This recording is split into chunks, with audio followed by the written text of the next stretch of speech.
Hey everybody, I'm back. So I went ahead and skipped the trip to Canabres and the trip through to here, because it took a while and it just wasn't very exciting.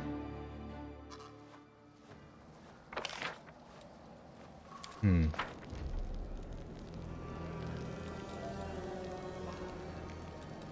we go again.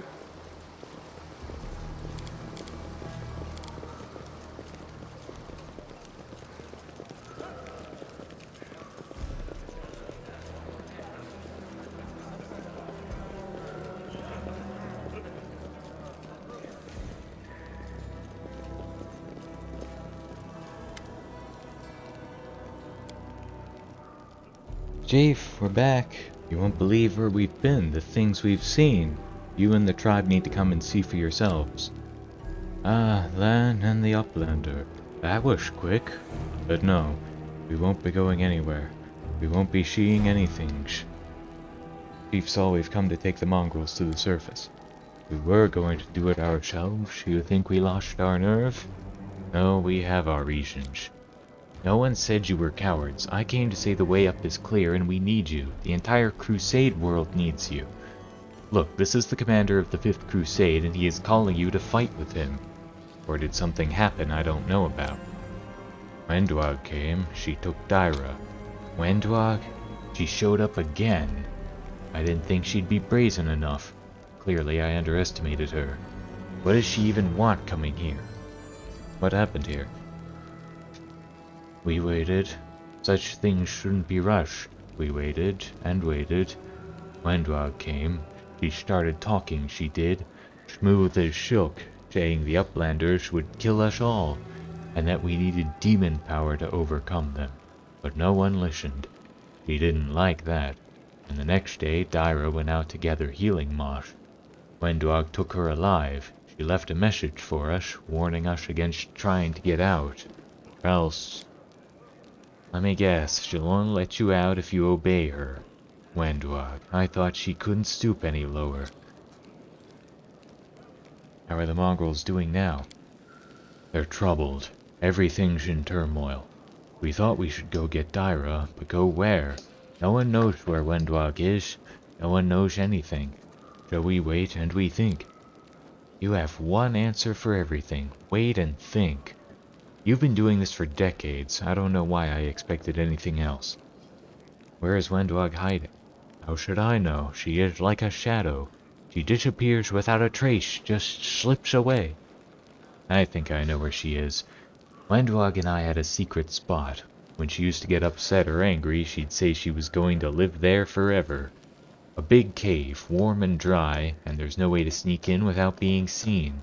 The perfect hideout. Alright, Chief. We'll bring back Dyra and give Wendwag what's coming to her. We are one tribe. We won't go anywhere without Dyra. Just get her back, then we can go be crusaders. We'll take care of everything, Chief, I promise. There it is.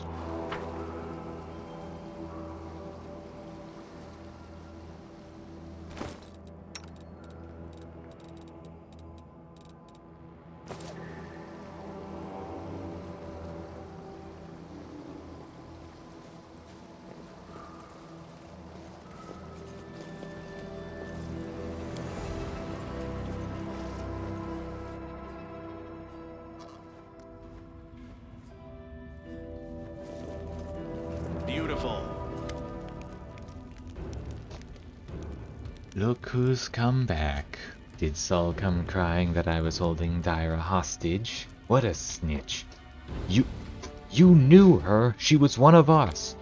So what if I knew her? What does it matter? I do what I want. I don't care what other people think. You killed one of your own.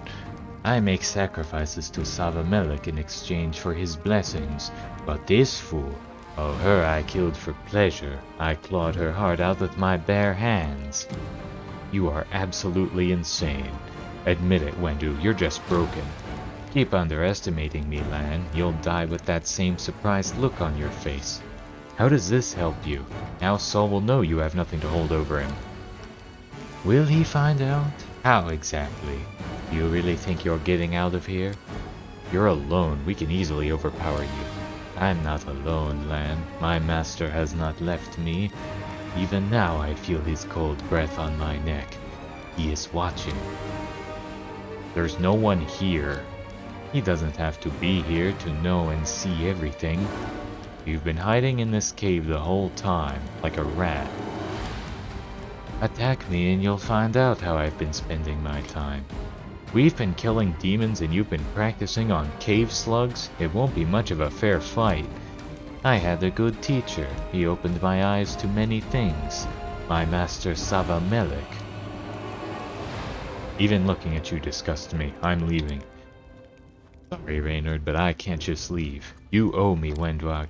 I owe you nothing, Lan. Get lost. Tear your throat out!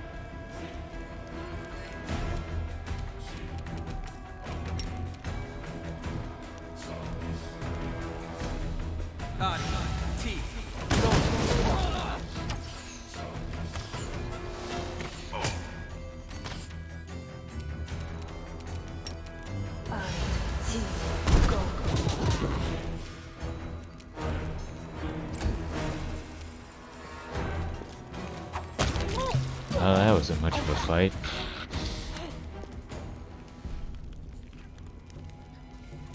Enough. That's enough. I want to talk to you. What is there to talk about? It's not too late yet. I, the unworthy Wendwag, will serve you. I realize now, you are the chosen one of the gods. There has never been anyone like you. Allow me to become your slave. This is too much even for you. Stop it. I can't watch you humiliate yourself. I don't know who you are, but you're not Wendwag. I will be everything my master commands.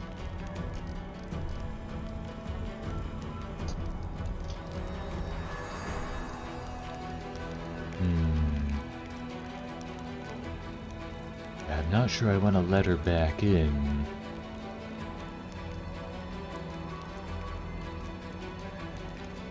Serving in the crusade is truly an honor, but you are not worthy of it. You were too easy to defeat. You are not even worthy of becoming my slave. See if this works. Yes. No. No, I've done so much. I must be stronger. No. I suppose I have been deceiving myself for too long. The truth is, it's me sitting in the dust in front of you, not the other way around. I asked Savamelek about you. I dreamed of defeating you. After our last encounter, it was all I could think about, but I'm weak. I'm so weak. I don't even know. She seems to actually mean it. You got your lesson. I hope you'll remember it. Now get out. I understand. You have the right of the strong. You can order me and I will obey. I am nothing compared to you. Make sure we never meet again, Wendu. Next time I'll kill you.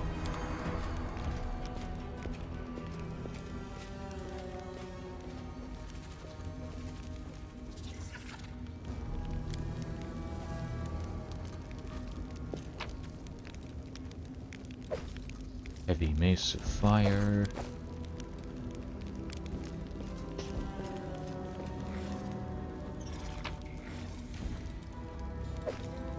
Merciless shot.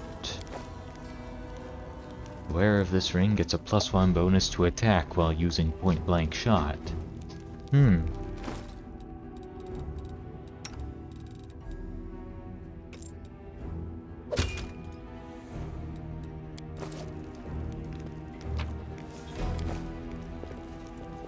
Let's see what we can do.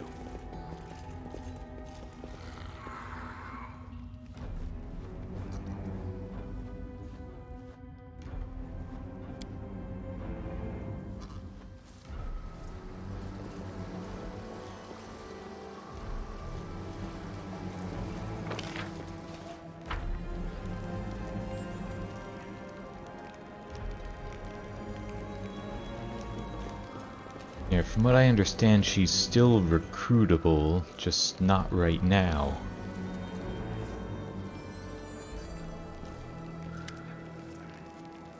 You returned. Good for you. What of Thyra? What of Wendwag? You couldn't save her, could you? Man, you went up against Wendwag, that's tough enough. None of us had the guts. It's good that you didn't. Saul is old, he couldn't have buried all those bodies. But now everything's over, no one is threatening you anymore. Unfortunately, Thyra is dead. I let Wendwag escape. What? Wendwag's gone? Well, why did you... Uplanders. What do you care about us and our problems? Don't be sad, Chief. Your tribe is no vigilante mob. If you want to give Wendwag a piece of your mind, you'll get your chance. He's not going to leave us alone. I can feel it. Wendwag is of this tribe. She'll be drawn back to us no matter how hard she fights it. We can't put it off anymore. It's time for the underground crusaders to become crusaders on the surface. Well, when it's time, it's time. Lead on, Lan. No, Reynard is our commander. He'll lead you. Well, Commander, thank you for not forgetting us. We are Crusaders. You are the Crusade Commander. Lead the way, we shall follow.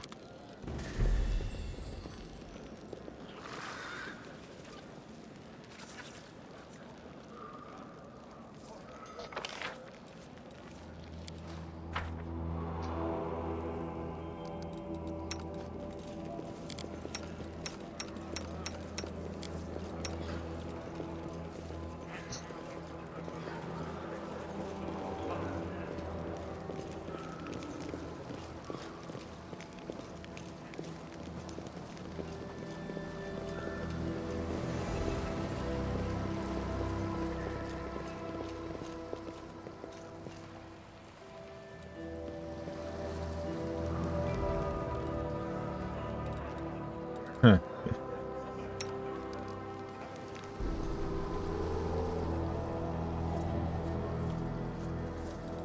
You'll not be swayed from my path.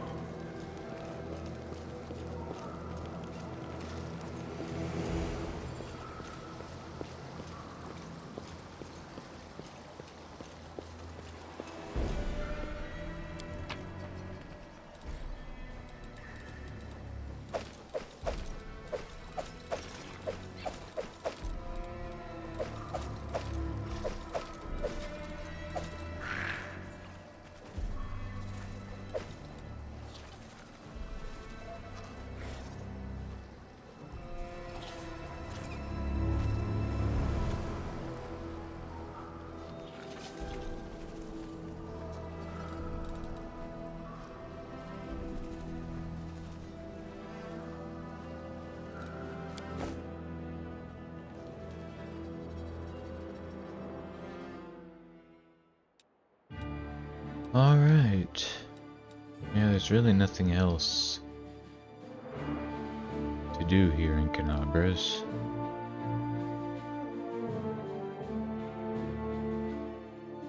I wonder if the market square is still the same. Oh, location not available. Never mind.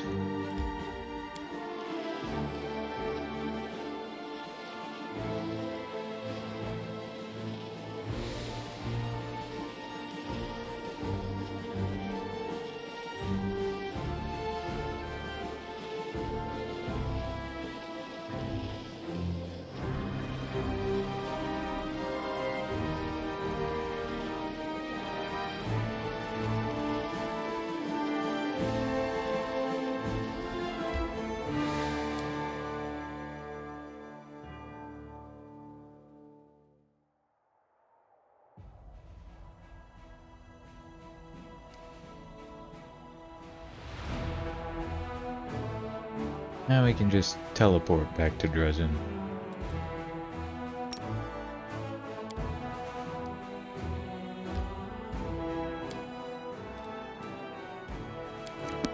Let's see what happened while I was gone.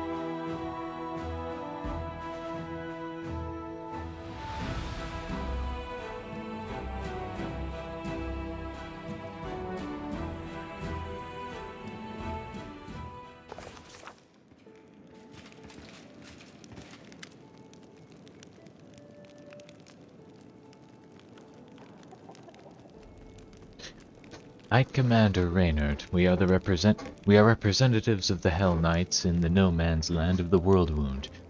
Elector Aminos Renth from the Order of the Gate, Paralictor Lorana Tai from the Order of the Pike, and Paralictor Garen Deothan from the Order of the Pyre. We have come to officially greet the commander of the Fifth Crusade on behalf of the coalition of the Hell Knight Orders. The Orders have been and remain fundamentally opposed to demons and demon worshippers. We will continue to act in the no man's land of the Worldwound as an allied force to your armies. I welcome our honored allies to Dresden. Thank you, Knight Commander, and allow us to congratulate you on your victory in the battle for Dresden. Are you willing to participate in joint operations? My armies need support. That is not possible at this moment in time. The Orders are following their own plans. The majority of our forces are deployed far to the west. We are thereby helping you by drawing the attention of the demon armies. Paralictor Derenge's decision to hand over part of his force for you to command was done of his own initiative, but the other orders and even other chapters of the Order of the Godclaw have their own objectives. Is that all you wanted to say? One more thing. Our chapters, together with the troop led by Paralictor Derenge, intend to establish an outpost, or rather a fortified transfer post for our operations. We have found suitable ruins from the First Crusade, and we have begun making them fit for habitation. When the outpost is ready, you will be entitled, as our ally, to make use of the facilities for rest and sustenance when you are making forays deeper into the wound.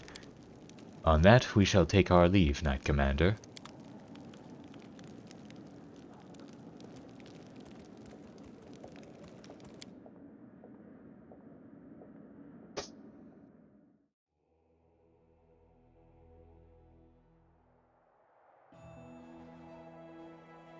What's this? Nobles often look down on commoners, as aristocrats are taught from birth that they are better than the lowborn. This attitude causes quarrels between them and common warriors, and the officers have asked the commander to intervene. Adds 3,500 leadership experience points. Crusade morale increases by 20.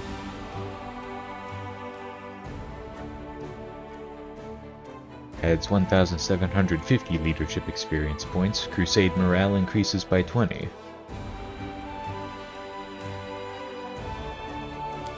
Let's go with that.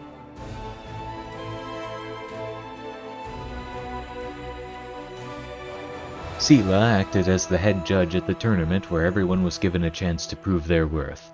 The nobles went up against the commoners, and only strength and skill decided the outcome of each fight. Upon witnessing what common warriors were capable of, the aristocrats had no choice but to acknowledge their valor. The tournament served as a bonding experience for the Crusaders. Nice.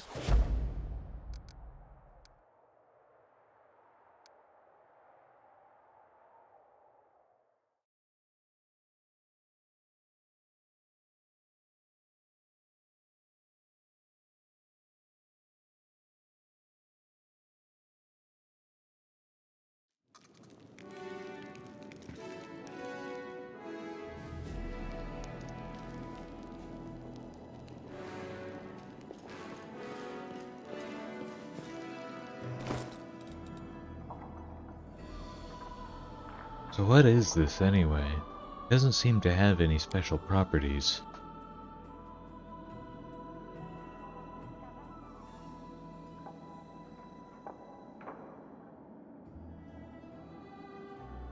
A cursed sword?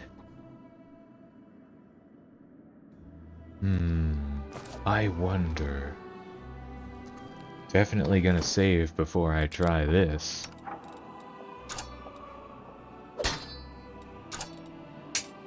Oh, it's not that kind of cursed, I guess.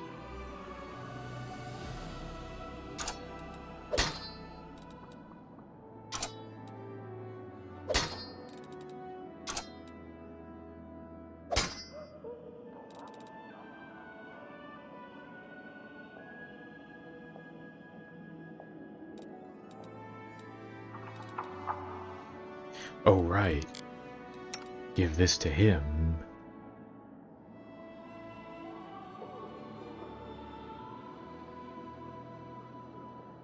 Whenever this +3 adamantine frost hand axe confirms a critical hit, it casts Cone of Cold spell as 11th level wizard.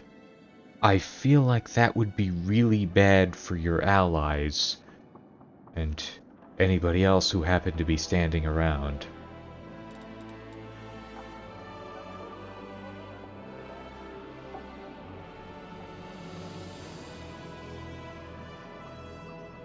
Yeah, that does slightly more damage. Even with a lower enhancement bonus. Alright.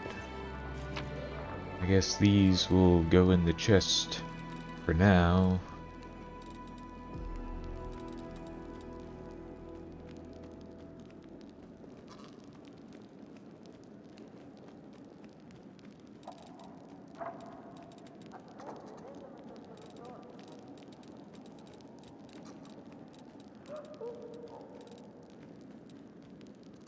Oh right, I gotta go find the storyteller and give him these notes. Let's rest first though.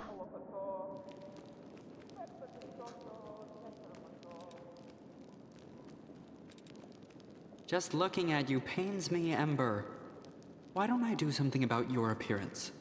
What do you say to a bath, some new clothes, and a comb for that hair? Thank you, but I like the way I look.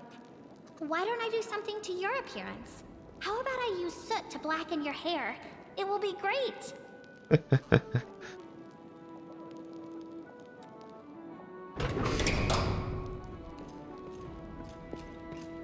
Here we go.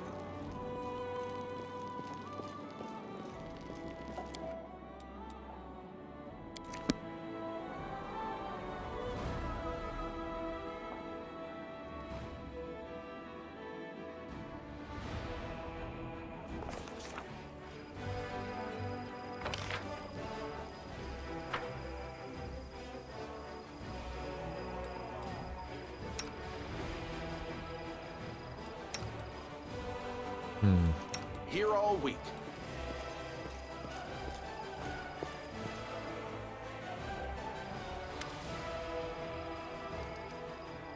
I found a page that might interest you.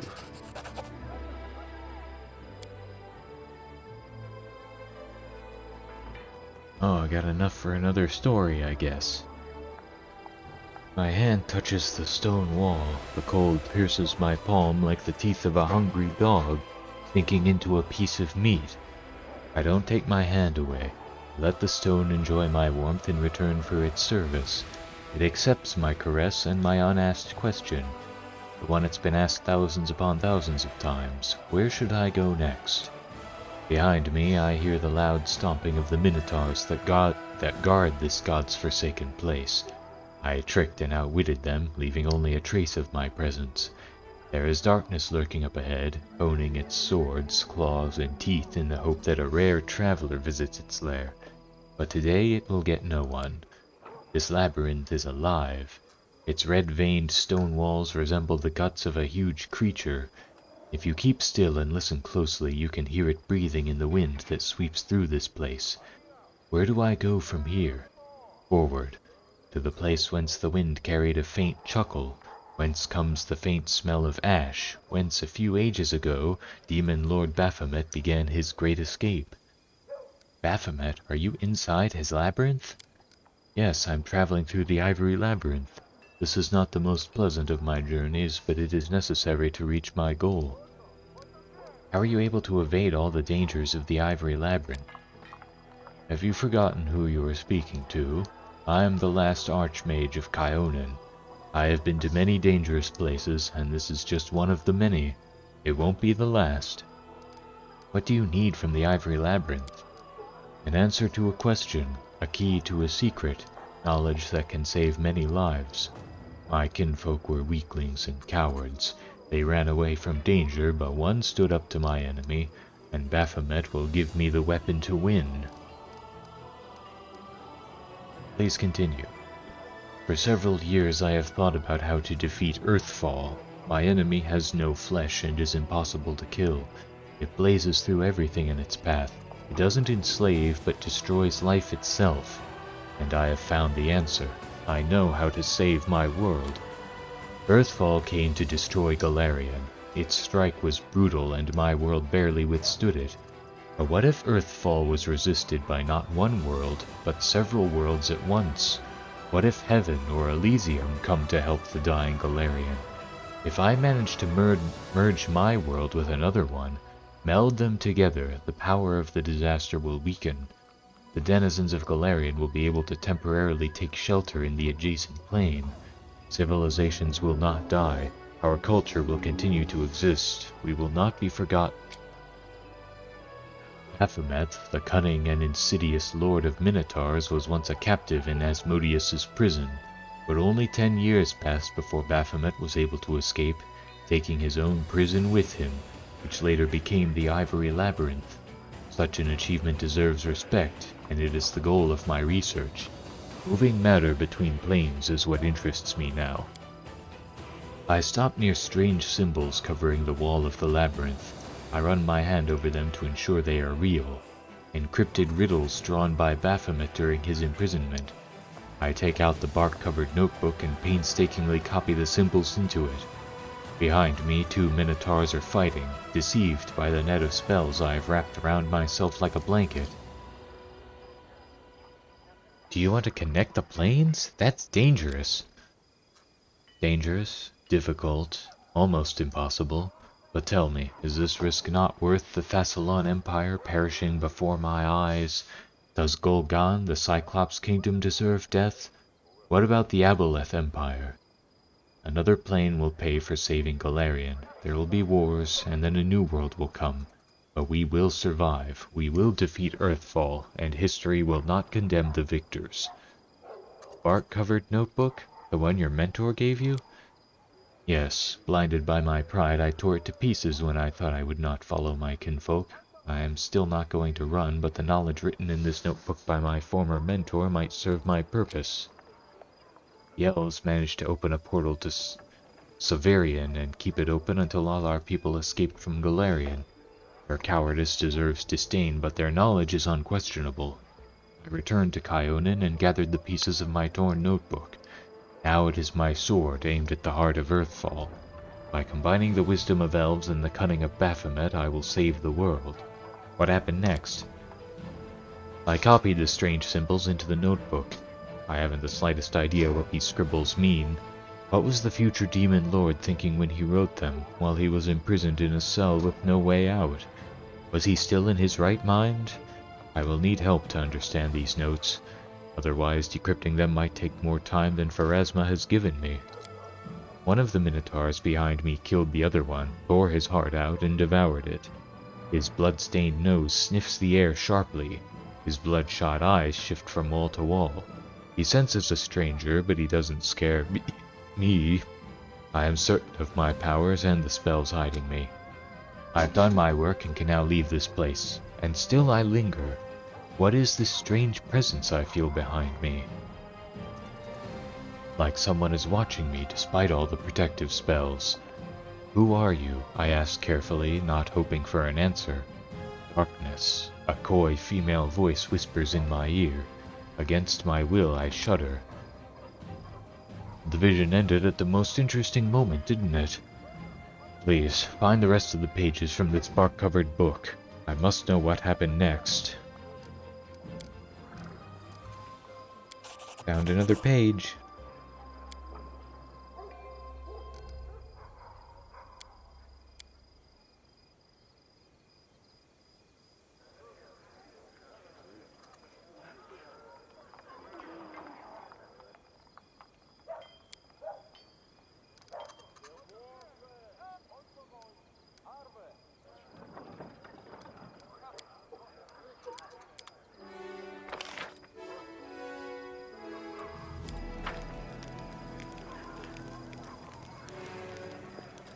Should I?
win this, one way or the other.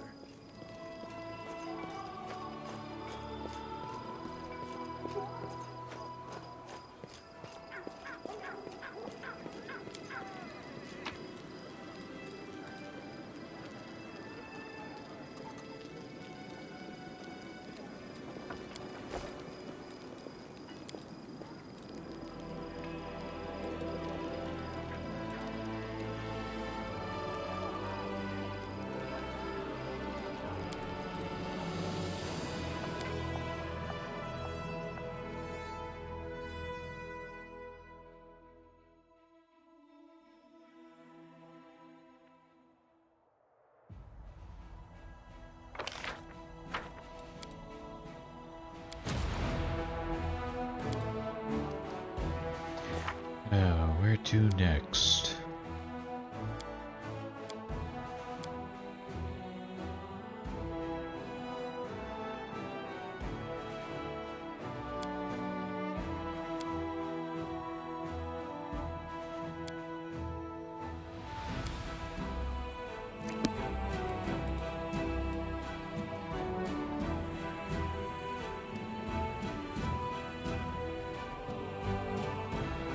Go to Wintersun next.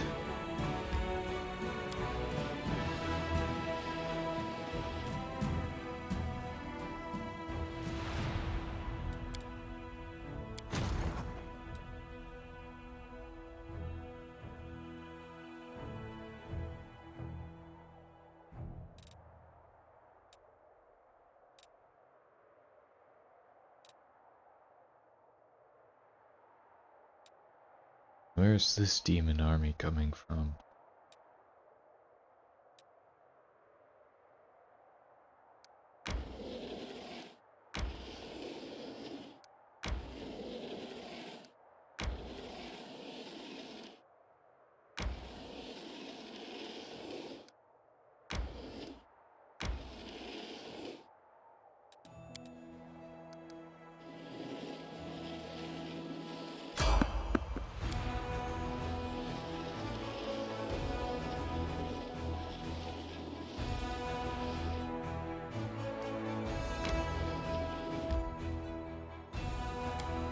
Not yet. Gonna need to take a rest before I do that.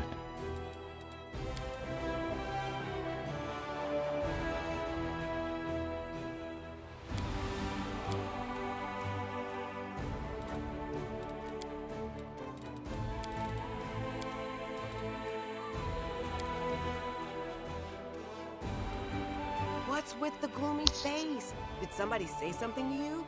If somebody's been bothering you, you just point them out to me and I'll smash his face in. No, Sela, everything's fine. I was just thinking about the past. It's too bad you can't beat that into submission for me.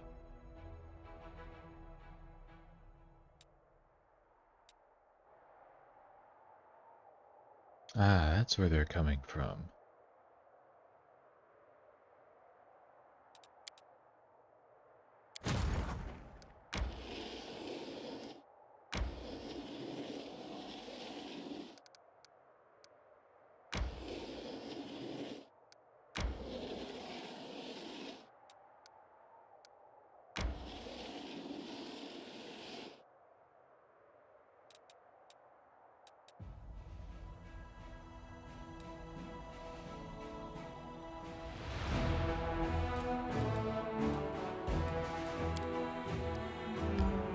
Here we go.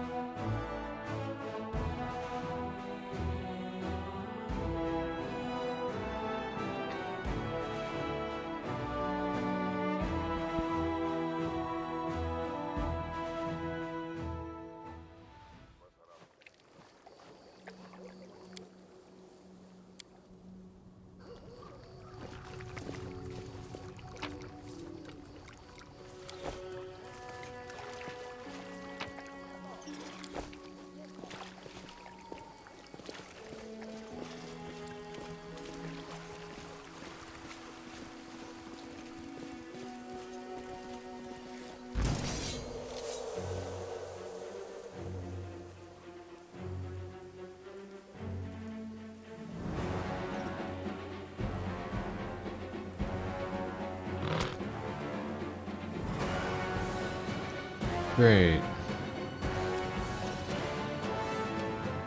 Into the fray!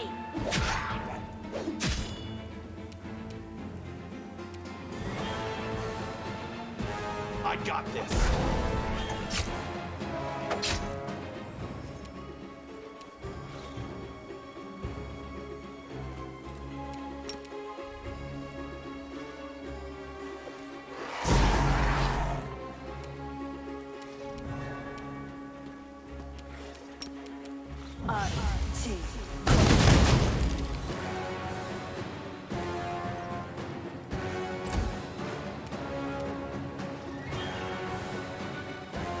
Cover me, all right?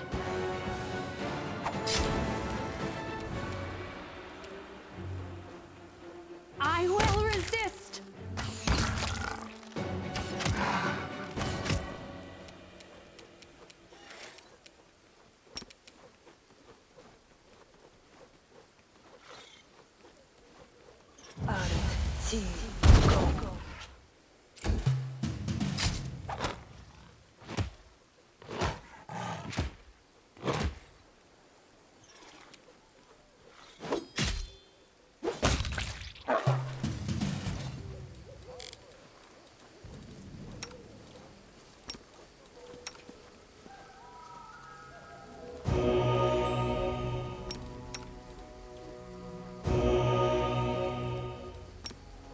Esmo, axe, yes.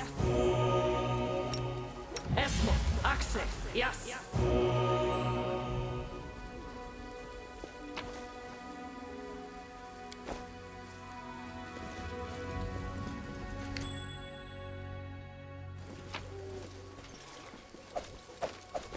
I can handle it.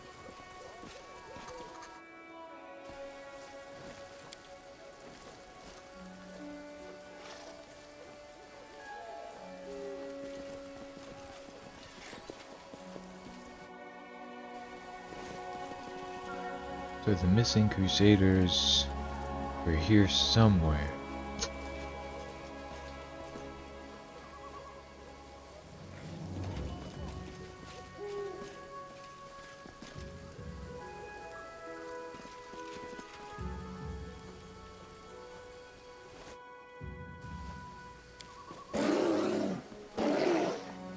Nah.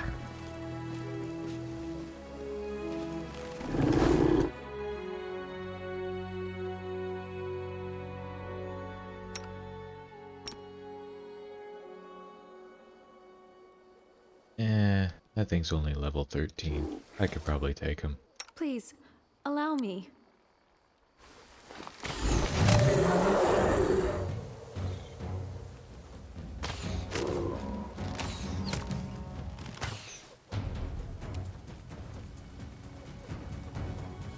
Stab you or zap you? Why not both?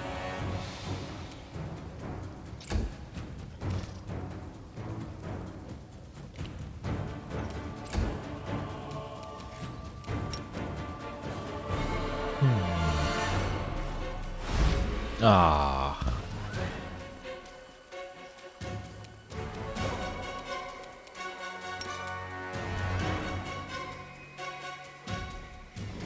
Esmo, axe, yes.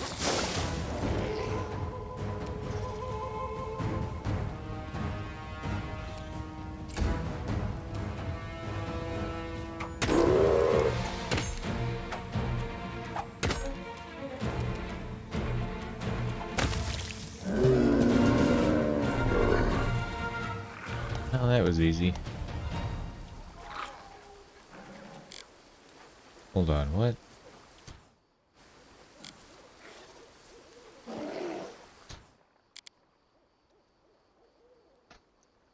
Blighted plants' pulp and sap are ripe with disease. A creature that deals damage with a bite attack against a blighted plant must succeed at a fortitude save, 10 plus half HD plus constitution modifier.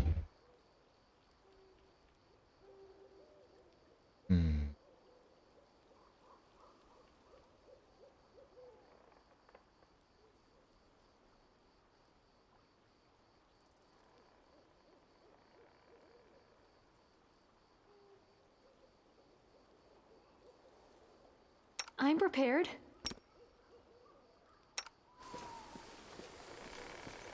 Matricium Turinos. Ah.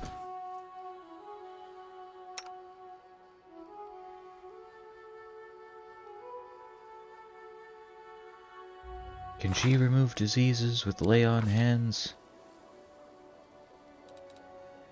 She can.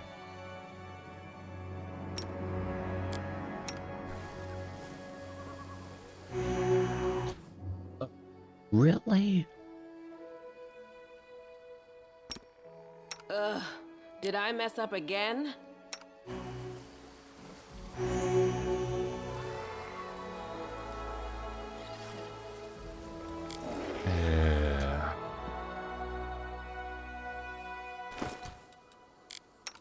I should have some potions of lesser restoration here.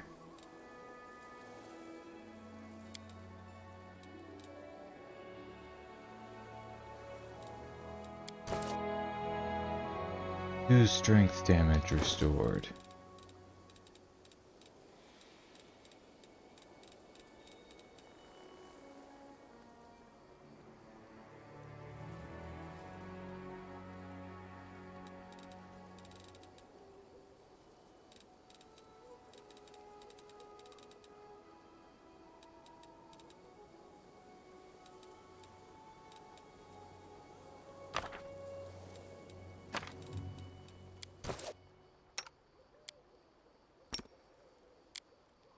Esmo. Axe. Yes. Esmo. Axe. Yes. There we go.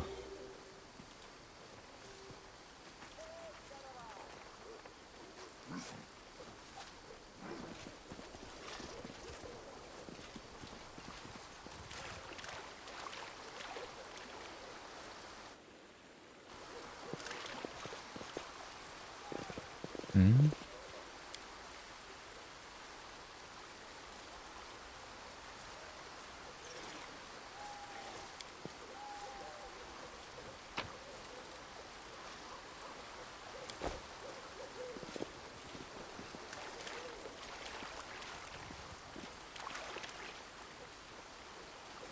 Well, now we know what happened to the missing Crusaders.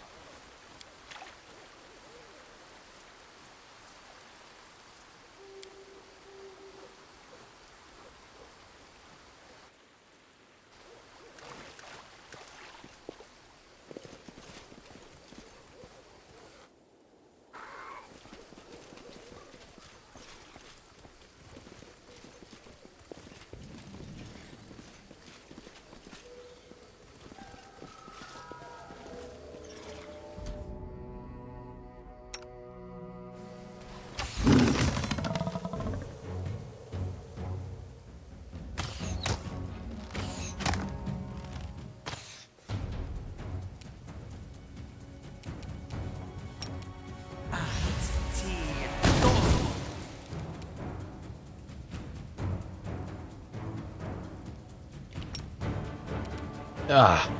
Again?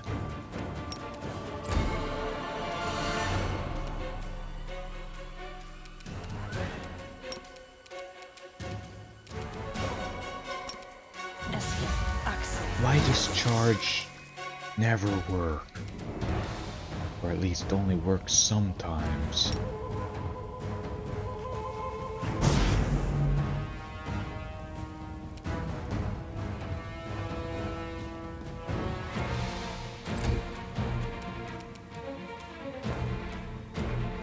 Yeah, that thing's immune to sleep. Anti. Gotcha.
Distract them for me.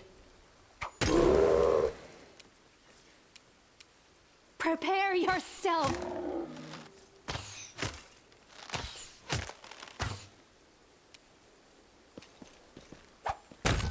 Nice.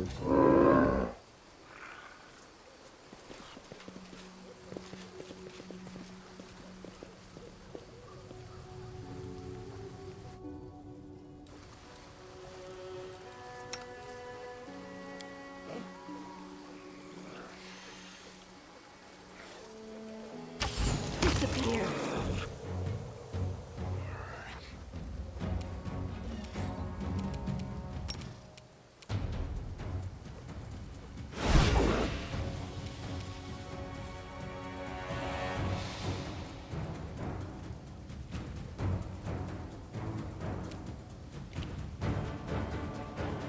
Time to share your treasures.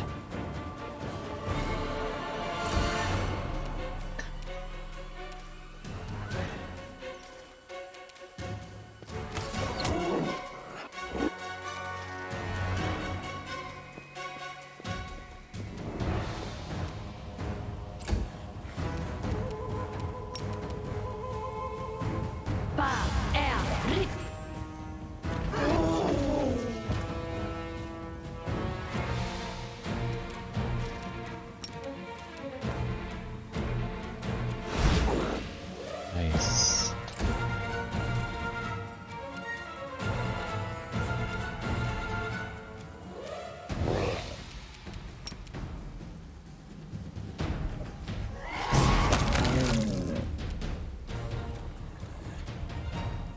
Excellent.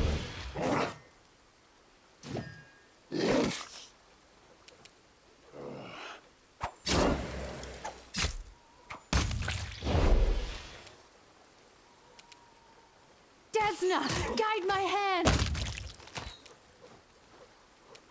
Are you still here?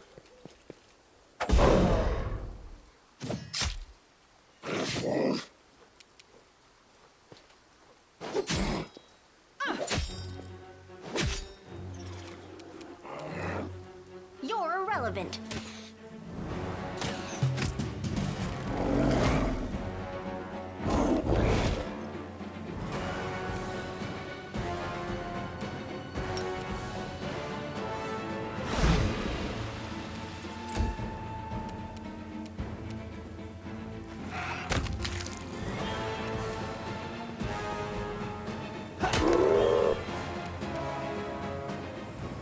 Make your peace.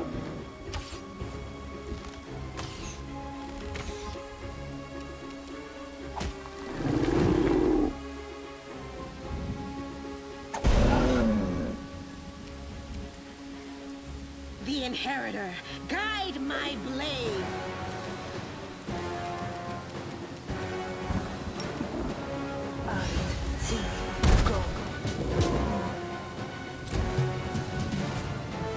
Tactical retreat. No.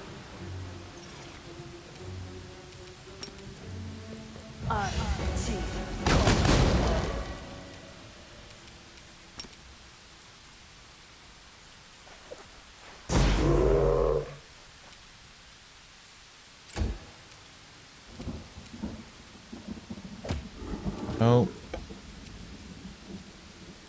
God fucking damn it.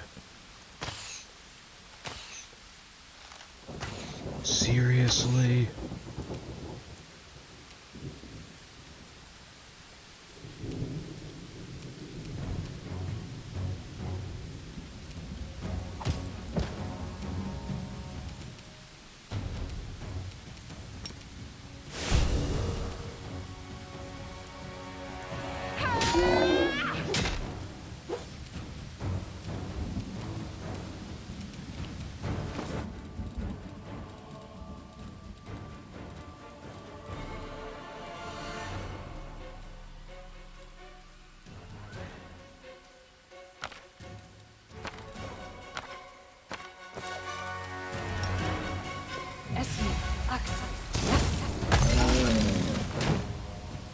Seriously?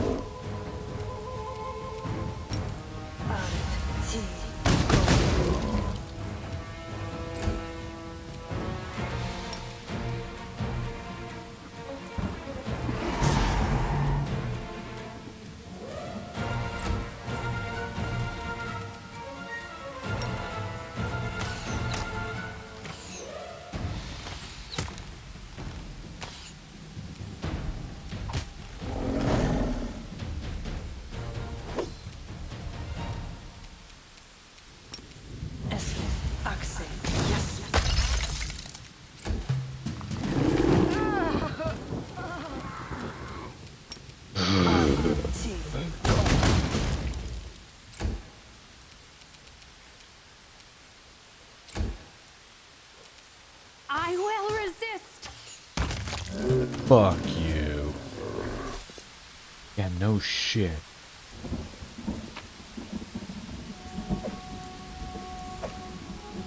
An amulet of mighty fists, which no one in our party has any use for.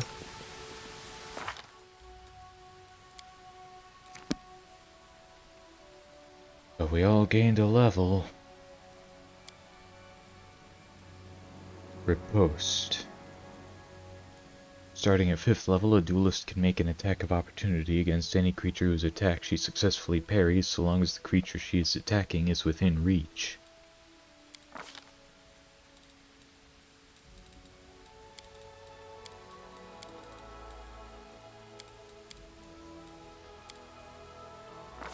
And defeat.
What does pounce do?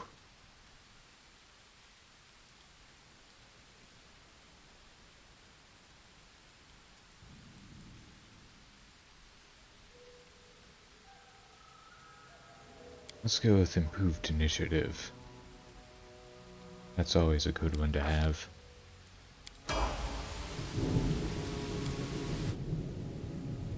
She gets Knowledge Arcana, Lower Religion, Persuasion, Use Magic Device, Elemental Focus Fire.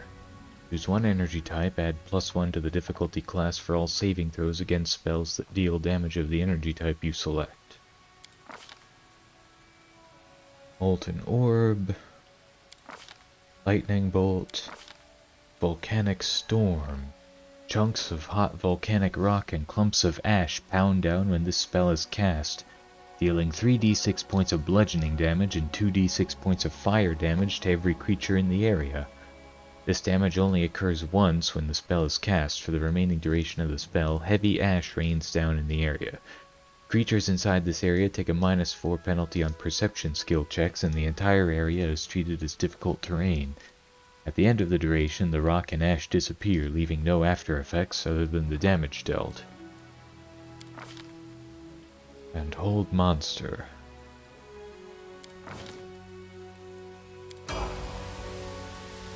He gets more sneak attack damage. Finesse training. At 1st level, a rogue gains weapon finesse as a bonus feat. In addition, starting at 3rd level, she can select any one type of weapon that can be used with weapon finesse, such as rapiers or daggers. Once this choice is made, it cannot be changed. Whenever she makes a successful melee attack with the selected weapon, she adds her dexterity modifier instead of her strength modifier to the damage roll. If any effect would prevent the rogue from adding her strength modifier to the damage roll, she does not add her dexterity modifier. The rogue can select a 2nd weapon at 11th level, and a 3rd at 19th level.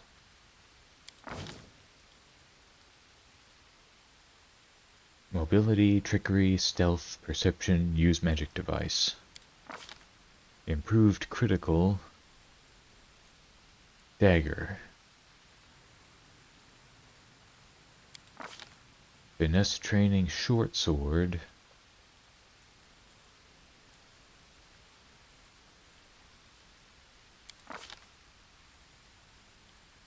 Enervation. You point your finger and fire a black ray of negative energy that suppresses the life force of any living creatures it strikes. You must make a ranged touch attack to hit. If you hit, the target gains 1d4 temporary negative levels. Negative levels stack. Assuming the subject survives, it regains lost levels after a number of hours equal to your caster level, maximum 15 hours. Usually, negative levels have a chance of becoming permanent, but the negative levels from enervation don't stack long enough to do so. An undead creature struck by the ray gains 1d4 times 5 temporary hit points for 1 hour. And shout. You emit an ear-splitting yell that stuns and damages creatures in its path. Any creature within the area is stunned for 1 round and takes 5d6 points of sonic damage. A successful save negates the stun and reduces the damage by half. Those are level 4 spells. He gets Knowledge Arcana, Knowledge World, Lore Nature, Lore Religion, Use Magic Device. Combat Casting. You are adept at spell casting when threatened or distracted. You get a +4 bonus on concentration checks made to cast a spell or use a spell-like ability. Phantasmal Putrefaction. You implant the minds of your targets the illusion that their skin is rotting away. Large rents are appearing all over their bodies, and their internal organs are spilling out into a putrid half-liquid mass at their feet. Those who fail to disbelieve phantasmal putrefaction immediately take 1d4 points of wisdom damage. This damage occurs only once. Each round after that, an affected target receives another will save to disbelieve the effect, and targets that fail must succeed at a fortitude save or faint, falling asleep as per sleep, except that it isn't a magical sleep effect. Waking up doesn't end the spell for the target. It must continue to attempt will saves to disbelieve and fortitude saves to avoid fainting each round until the spell ends or the target successfully disbelieves. And acidic spray. A spray of acid erupts from your outstretched hand, dealing 1d6 points of acid damage per caster level. Each creature within its area. This acid continues to burn for 1 round. At the end of this round, every creature that failed their saving throw against the spell must succeed on another reflex save, or receive 1d6 points of acid damage per 2 caster levels.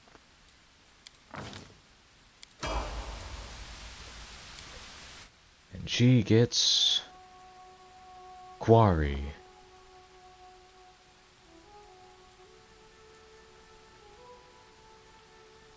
A character can, as a standard action, denote one target within his line of sight as a quarry. He receives a +2 insight bonus on attack rolls made against his quarry, and all critical threats are automatically confirmed. A character can have no more than one quarry at a time.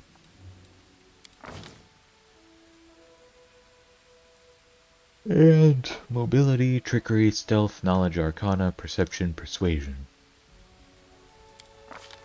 Weapon focus longbow.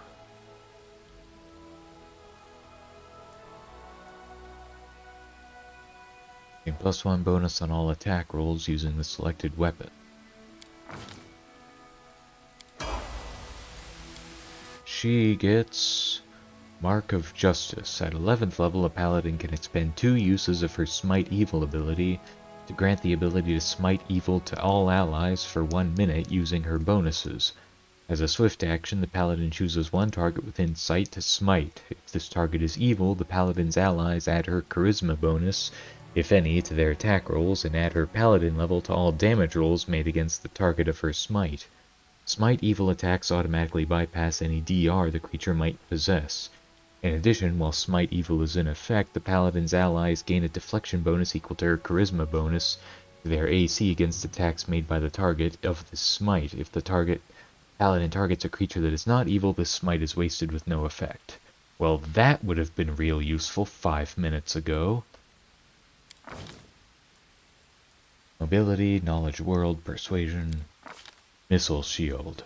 Once per round, when you would normally be hit with an attack from a ranged weapon, not including spell effects, natural attacks, or massive ranged weapons, you may deflect it so that you take no damage, as if you had the deflect arrows feat.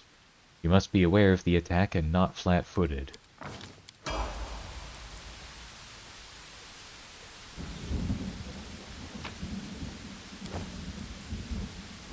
So this sucks. Can't make the demons wait.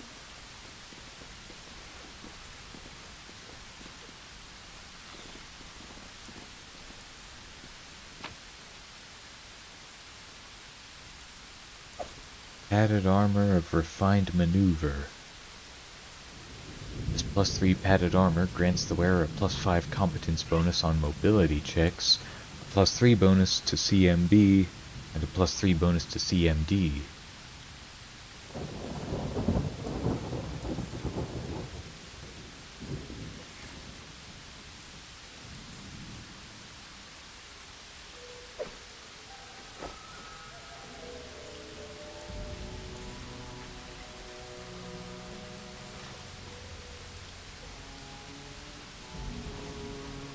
I don't think anybody has greater restoration yet.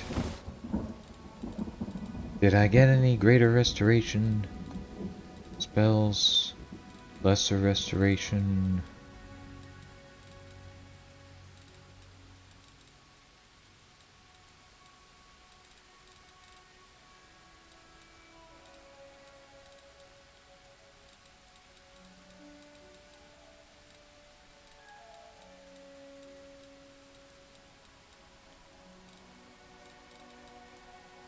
Restoration, no greater restoration.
Well, at the very least, I don't have to worry about healing the commander.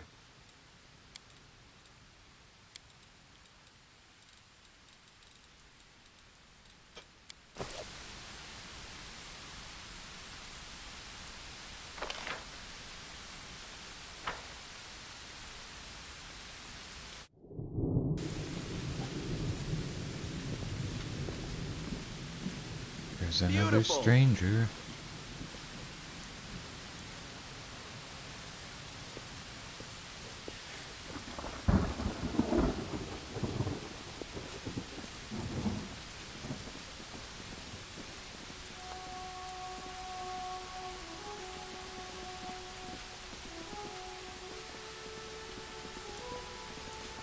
Knowledge world.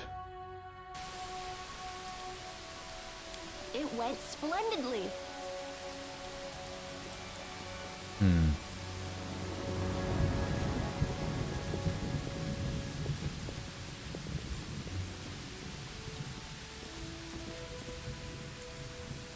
Now what?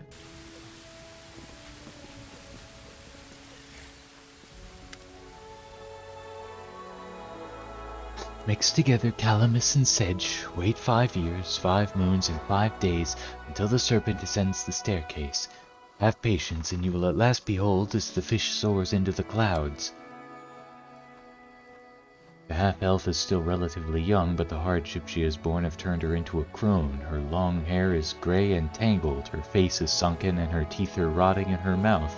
She hobbles around the petrified tree, trailing her broken fingernails over the carved runes and mumbling nonsense under her breath. Who are you? Who am I? Me? I don't remember. Doesn't matter. On the 10th day after the winter solstice, break branches of rowan. Do not touch yew or ash. Let me take you somewhere safe. This is my place here, where the roads rise up to meet the sky. The roots intertwine with the winds of the heavens. Here, where truth has turned to stone, life has merged with death. Here. Oak does not lie. Elm never tells the truth.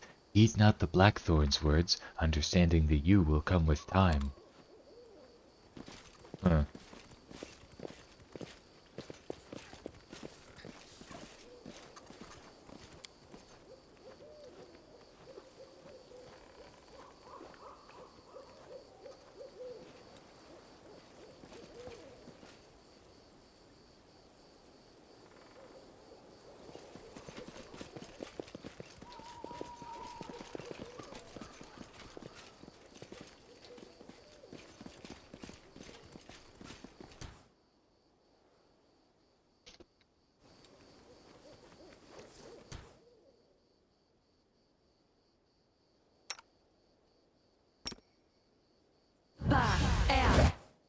I will prove my worth. This is where I shine.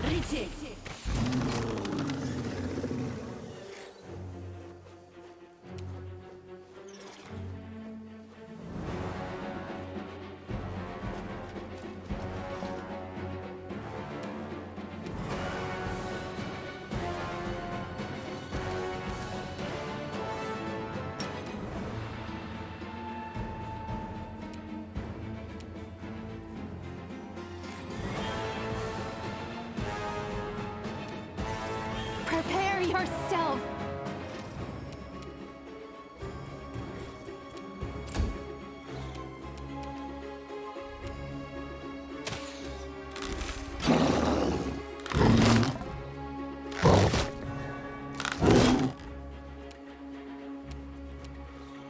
The light, take you!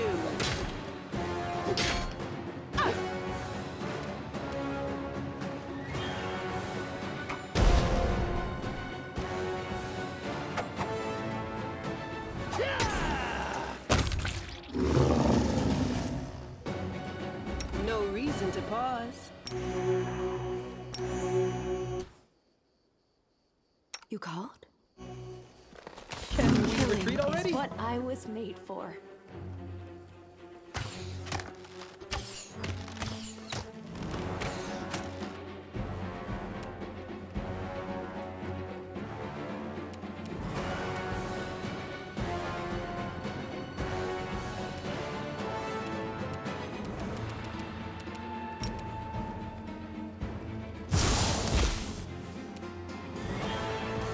Mind over muscle.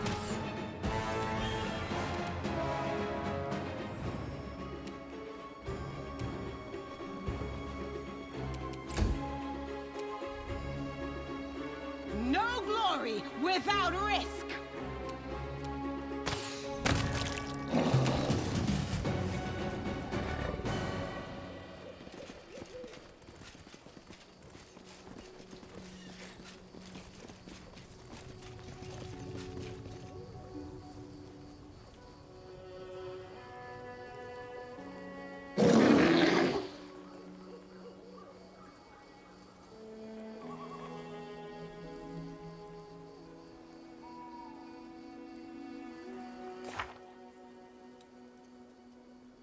Since ancient times, mystics have believed that the barrier between the planes is at its thinnest in Sarkoris. It is no surprise that this ancient kingdom of shamans and warriors fell, leaving behind only ruins and half-remembered names of interest now only to historians. Right until the very end, the shamans hoped for the return of Eridan, who would save them from the world wound. Based on that, it is fair to say that the Sarkorians were a hard-headed, stubborn people.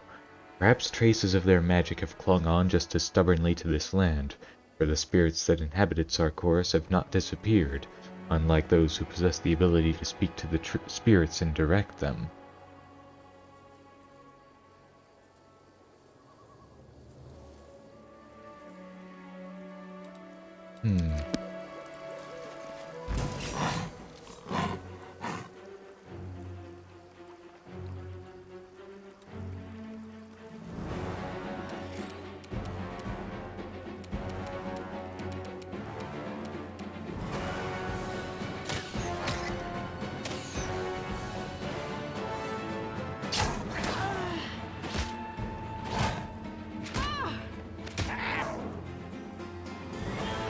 Great.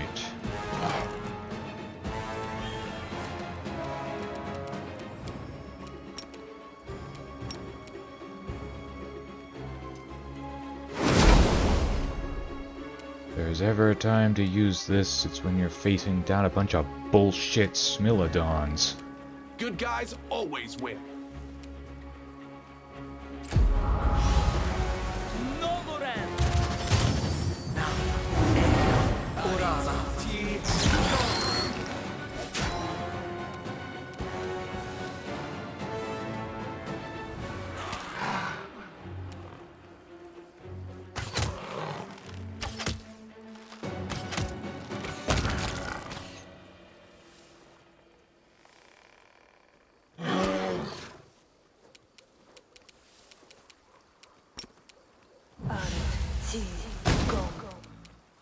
Ugh.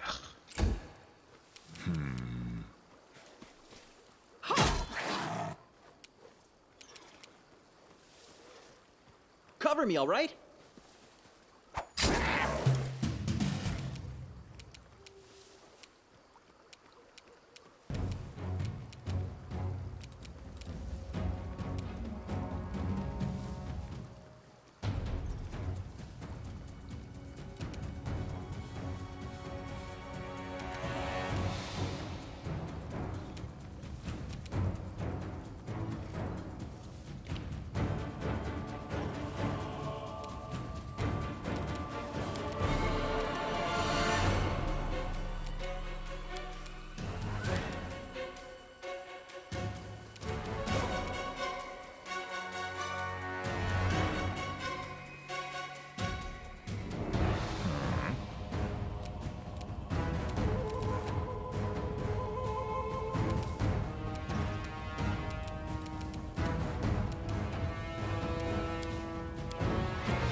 Of course.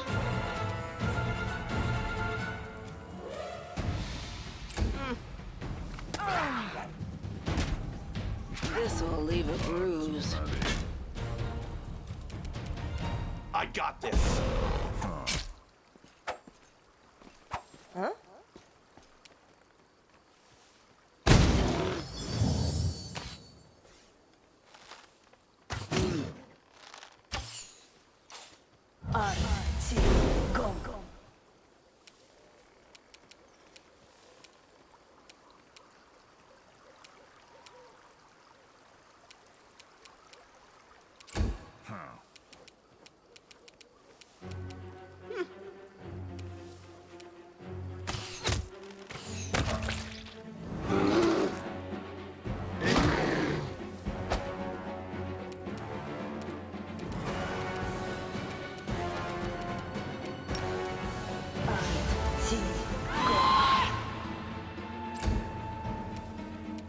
The Inheritor, guide my blade!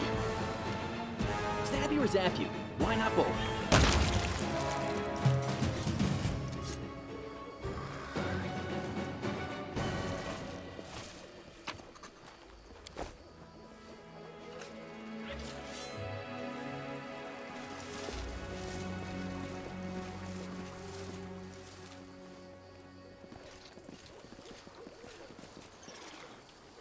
Let's see what we can do.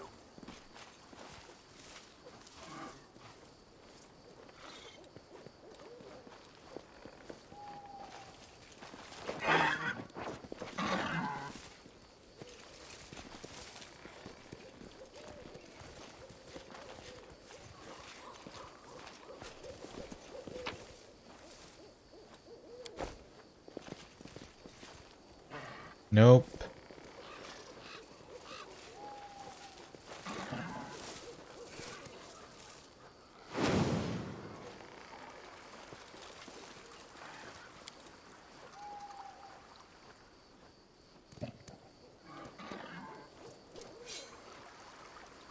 Of course there's nowhere that I can camp. Of course.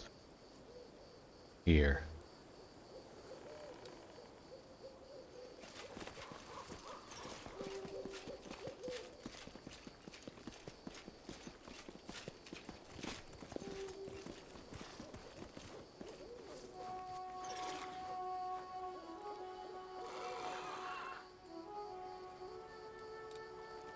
Your sermons are so annoying.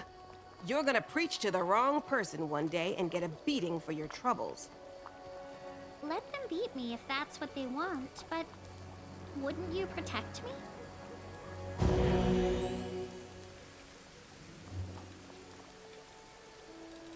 Ugh.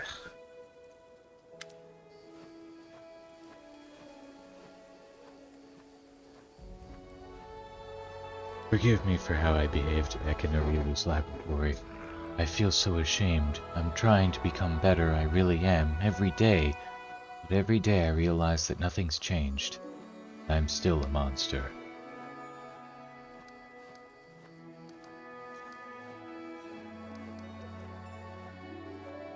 What's bothering you? You were there, you heard everything. All my thoughts, all my filthy desires. Do you really think you haven't changed at all?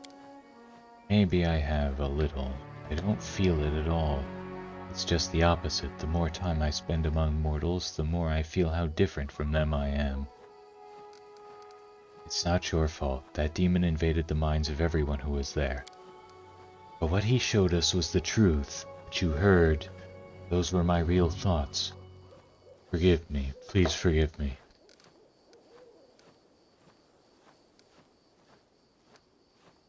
There's no need to torture yourself over it. Your thoughts didn't hurt anyone.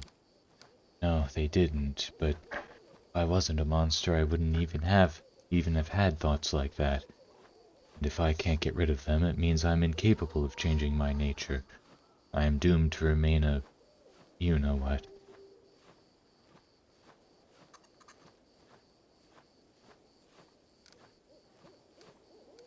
Do you trust me? I can clearly see that you're changing for the better.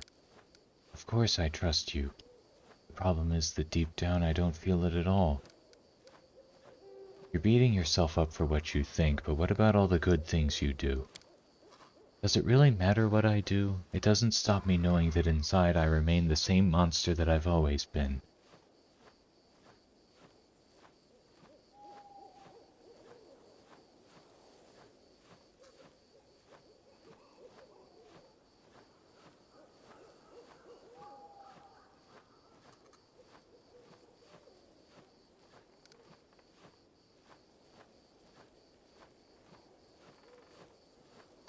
You know, thoughts are like water. They flow and change 1,000 times a day.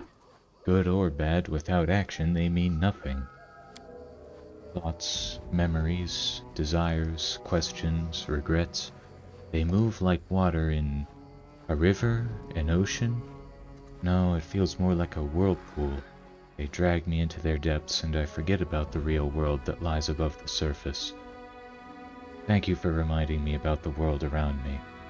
My thoughts are real only for me, but my actions are real for everyone. I'll try to keep that in mind. I spent so much of my life alone, with nothing but my own thoughts for company. Sometimes it feels like they've become more real to me than the world around me.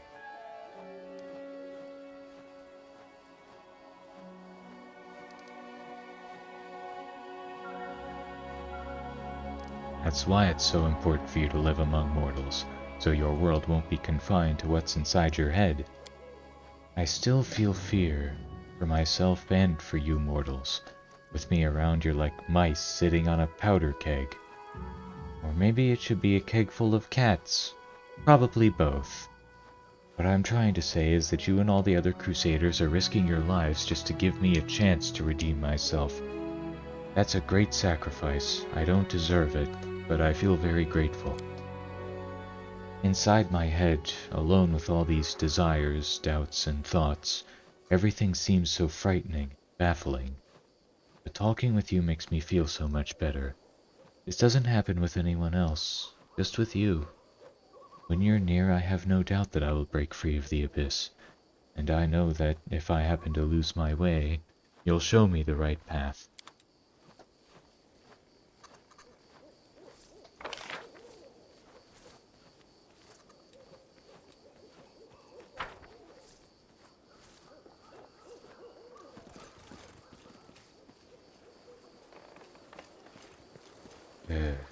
Arushale needs therapy.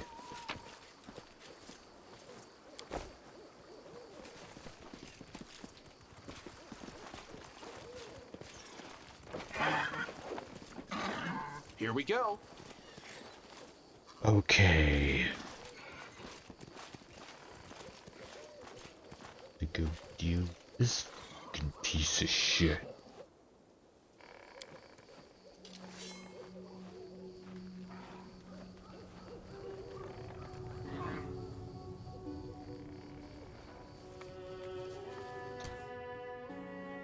Anything new? I shall not be swayed from my path.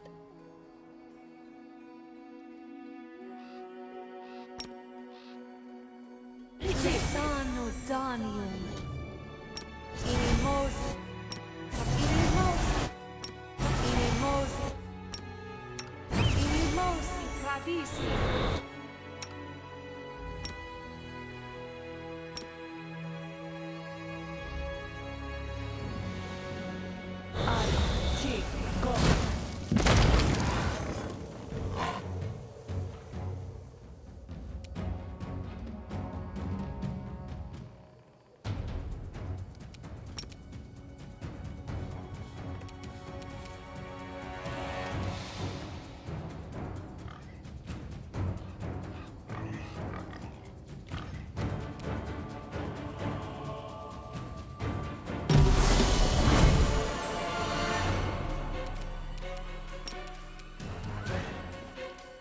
Yeah.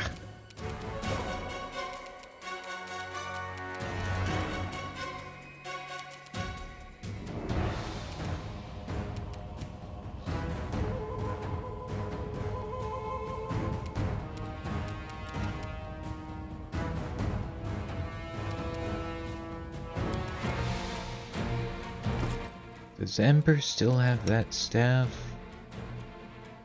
No, she has a different staff now. That's why she can't cast Fireball.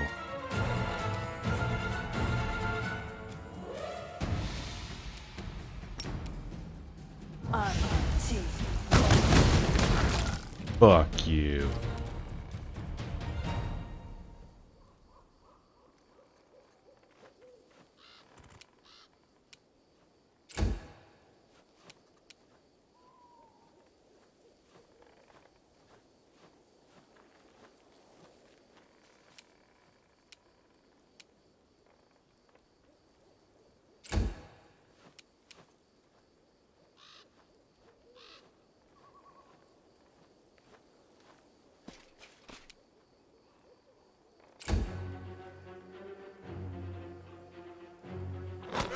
Oh, so they get charged, but we don't.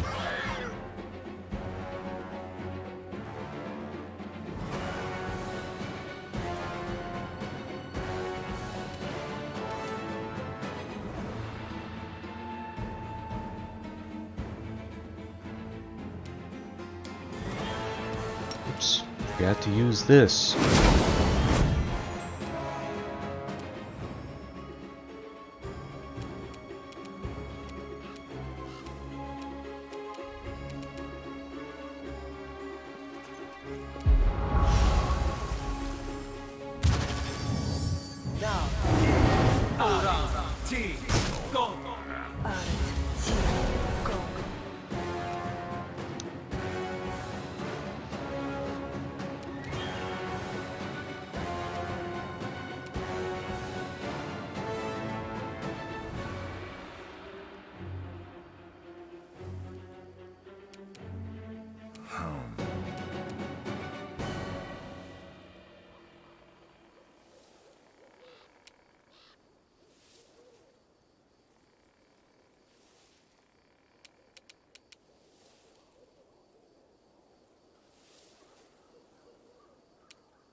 Huh?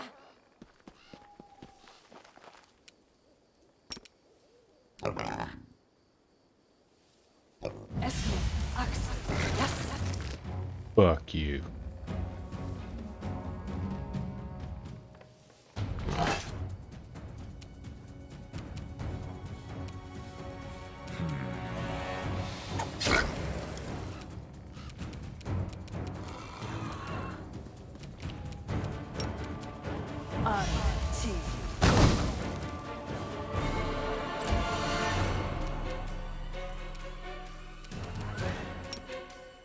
That's just gonna hit everyone. Damn it.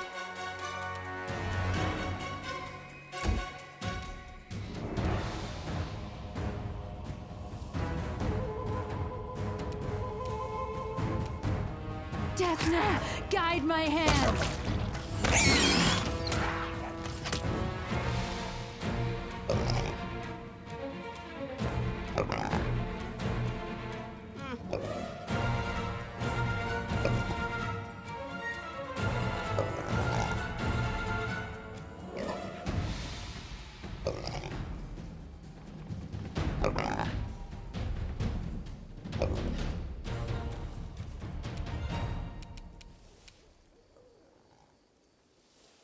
The light take you!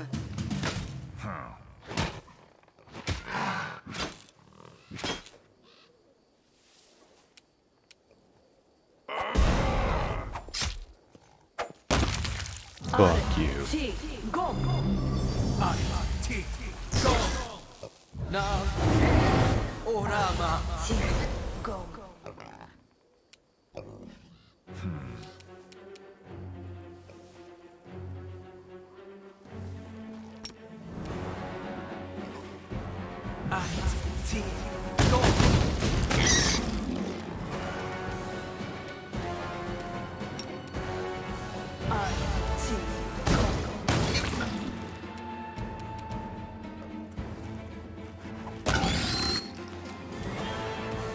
Make your peace.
Why are they all asleep?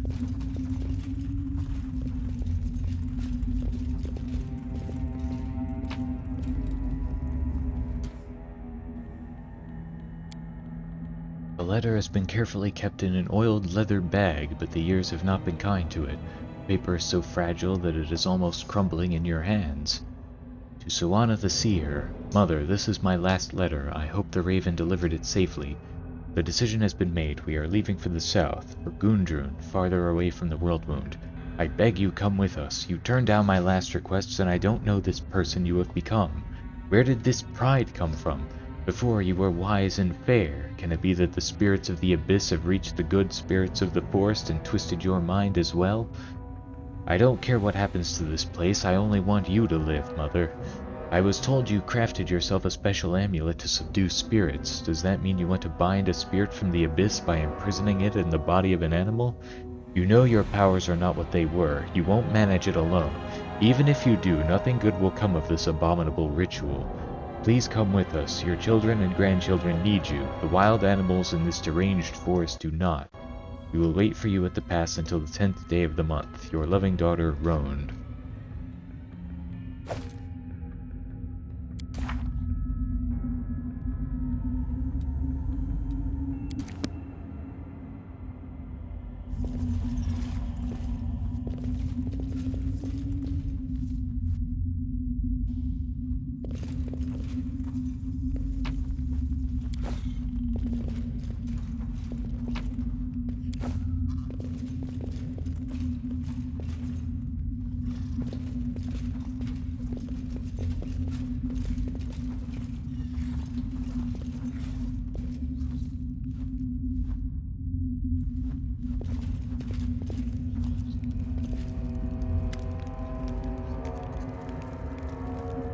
old dwarf woman so ancient that she looks like she's been carved from a piece of gnarled driftwood stands in the middle of the cave.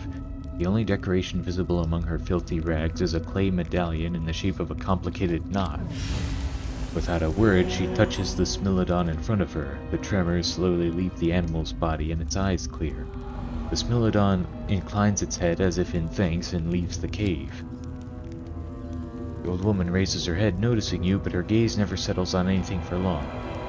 You're here. The hunter going from body to body has reached this place. But Orso the Great Bear will not leave you in peace. He will make you pay for every animal. Leave, you reek of blood. We don't reek of anything. For your information, old granny, I always clean my claws and maw after a fight. All clever and well-mannered dragons do that. Soana? Soana. Yes, in Sarkoris they called her Soana the Wise, Soana the Seer. They brought her gifts, sought her counsel. What would you ask her if you met her? Why didn't you go with your daughter? Soana the Seer, running to Gundren with her tail between her legs. No, I could not leave. Let others hide behind the walls of their cities. This forest is my life, my chapel. Even if I could have made it through the wound and gone south. No, out of the question. How could I look my children in the eye? Their foolish mother who tried to fight the world wound alone and lost. No, that will never happen. Tell me about this forest. Our forest in its glory days was a sight to behold. Crowds would come from the cities and villages for the Sun Festival, to watch the shamans perform the rites in the meadow of the spirits. We would sing and the forest would answer us, its voices blending with the voices of hundreds of people, and peace reigned over all. And when night fell, the mead flowed like a river, and young men and women jumped over the bonfire. Lucky was the one who caught sight of the great Orso, silently cutting his path through the forest. The first summer flowers would spring up wherever he stepped. Corvin laid a wreath of those flowers on my head, and I became his wife. I watched my children in the holy spring in the meadow of spirits, and they grew up healthy and strong. This forest was my land. The great Orso came at my call. Where is it all now? Where? She tells pretty stories. I like the part about the mead flowing like a river. I guess she was exaggerating a little, but even a little barrel of mead is very nice indeed. Tell me about Sarkoris. I don't want to talk about Sarkoris. Its rulers were fools. I told them we needed to wipe out those mages, wipe them out without mercy. But they didn't listen to me. I told them that the city walls had cut them off from the spirits. They didn't listen to me. Sarkoris fell, as it must. It was infested with mages seeking knowledge in dark places. But how glorious it was, how mighty. Can it really all be gone? Can it be true that Dying Light and Allura's chapel, beautiful as a star-strewn sky, fell? Can it be that Ai's, birthplace of vaunted blacksmiths, is lost forever, and rich Undarin on its fleet river? The cities of Sarkoris were swallowed by the world wound. And Gundren? No, I don't want to know about Gundren. No. What did you do to the Smilodon? A sickened spirit, a sorrowful spirit had settled in the Smilodon. But why does a blood-soaked hunter need to know that? Does the hunter look them in the eye when he kills them? Does he understand their fear? They come to us and we give them comfort, but a hunter can give nothing but death. Go away. Do you know where to find the giant bear's lair? The hunter asks us where to find Brother Bear's home. Everywhere. It is everywhere. He is master of this forest. Great Orso, we call him. Now it is Orso the Terrible. But while the soul of the forest lives, there is still hope. Hope of what? No, we must not say. The master of the forest protects us. We do it all ourselves. We do not need anyone. Begone, bloody hunter. Begone! How have you and the forest managed to survive in the midst of the world wound? The master of the forest protects his domain. Master of the forest, Orso the Terrible, is our guardian. So it has always been and always will be. I'll leave you in peace.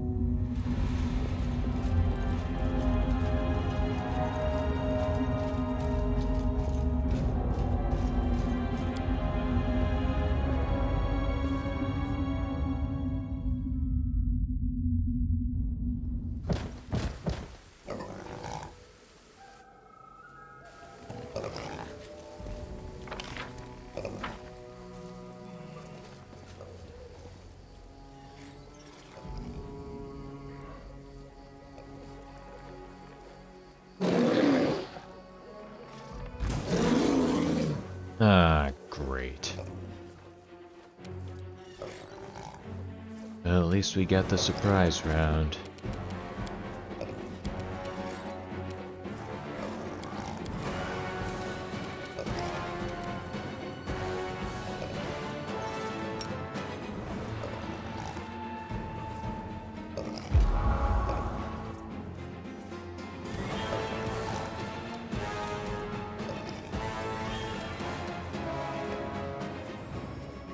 I will resist!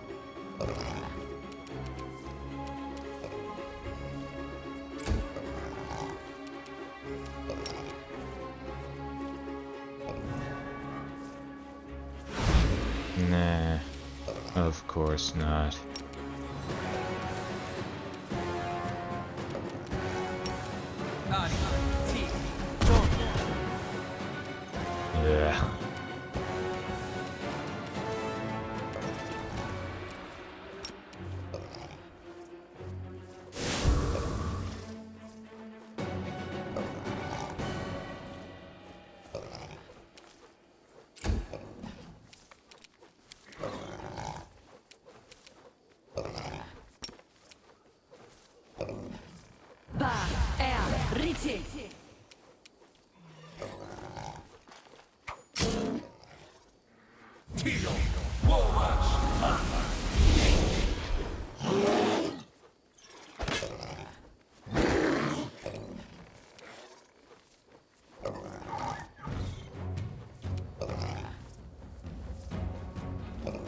Yeah.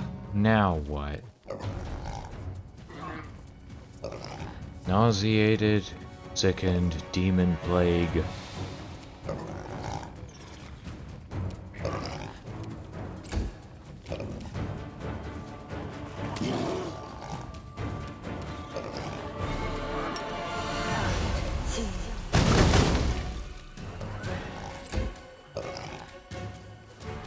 Distract them for me.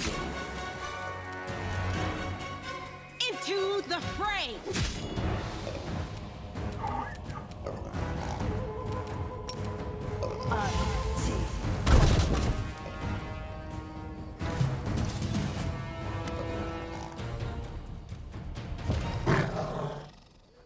Unable to withstand the blow, Orso drops to the ground.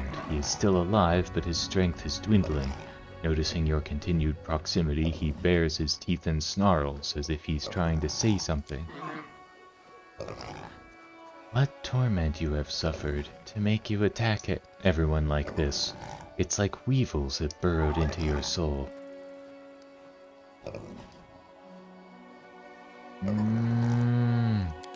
Yes! Bear's fur is matted and infested with parasites, and numerous scars cover the bear's body. One particular spot draws your eye, a brand mark with an intricate design, the same one as on the shaman's medallion. I don't think this is gonna work. Yes! It worked!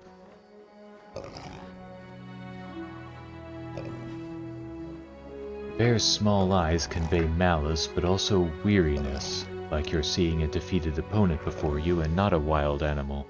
There is a spark of intelligence in that gaze, not just hate, but also pain?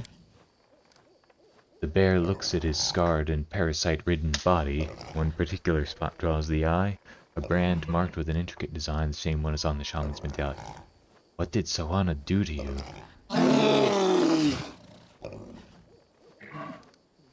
Upon hearing the name, the bear freezes, then raises his head and unleashes a long, drawn-out howl full of yearning and pain.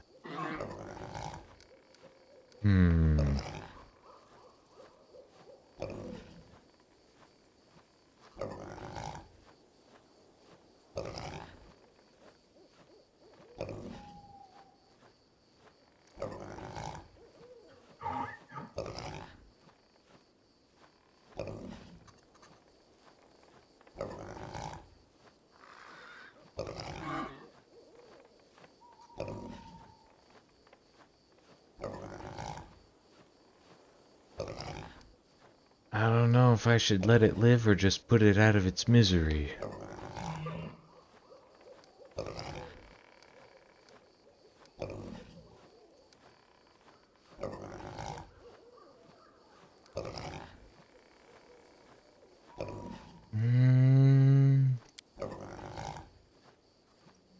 Orso seems to understand the look in your eyes. He stops growling, closes his eyes, and breathes heavily.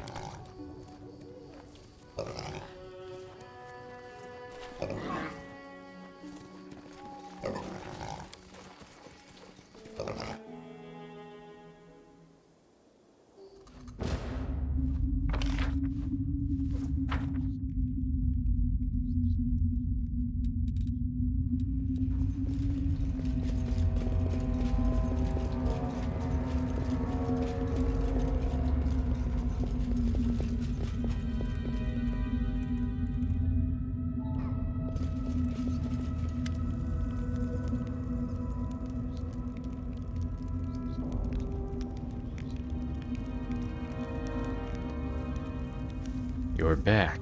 I sense the pain of the Abyss Spirit that is linked to Orso and its weakness.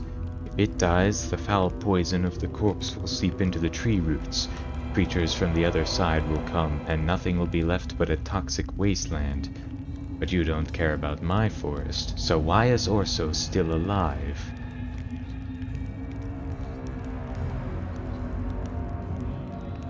I think we can still save him. It's an abyss spirit in the body of a bear. You pity that unholy creature? Then why not also pity all the other creatures that are destroying everything you hold dear? What makes this spirit different to them?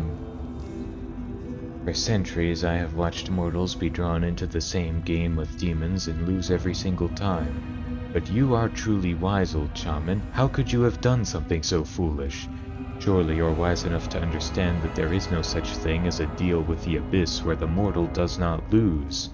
Have you mortals no sense at all?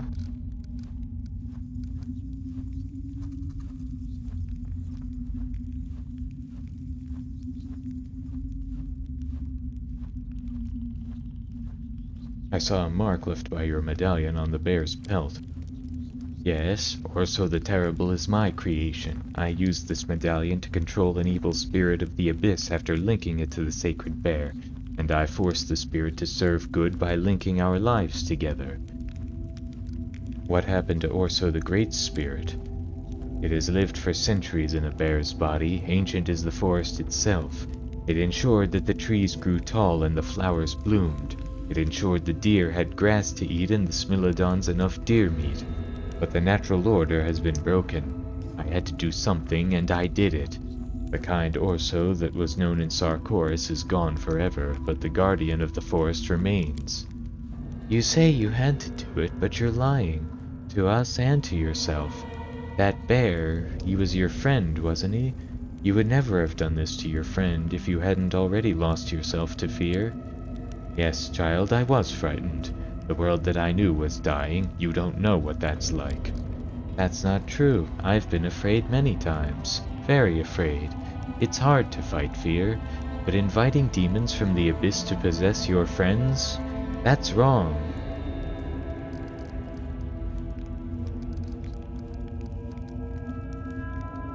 Do spirits of the abyss wreak as much evil as demons do? Yes, they are just as evil. The spirits of the abyss are abominations. The forest spirits fear them to the point of madness. They seek refuge from their madness by possessing wild animals.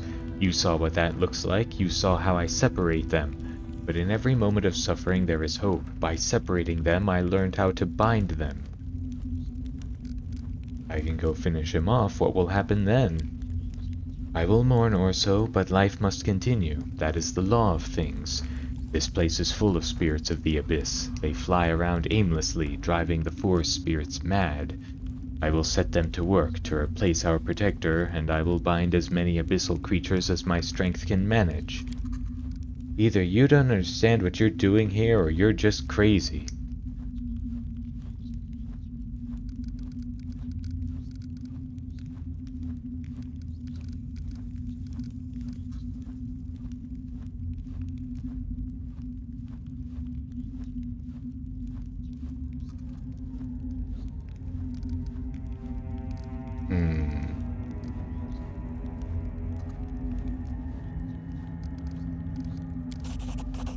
You can kill me, a weak old woman, but I won't give in. I serve the forest spirits. I don't serve you.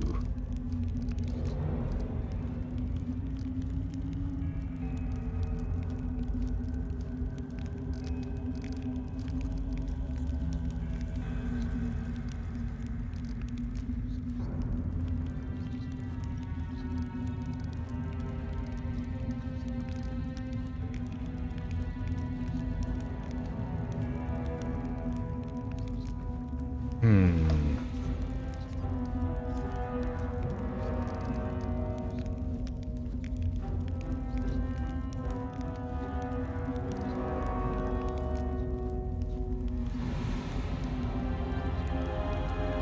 sorry about your forest, but a connection with a spirit from the abyss can only lead to evil. You must die.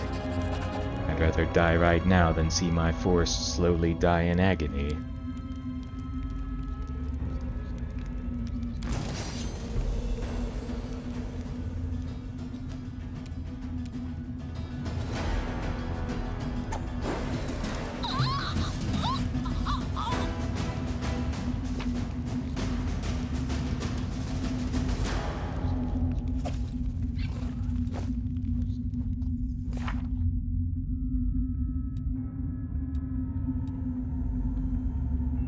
Miracles do not exist. The shaman paid a heavy price to ensure that her forest continued to grow even in the midst of the world wound. The commander judged the matter as he thought was fair, but can fairness even exist in a place where the abyss reigns supreme?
You can handle it.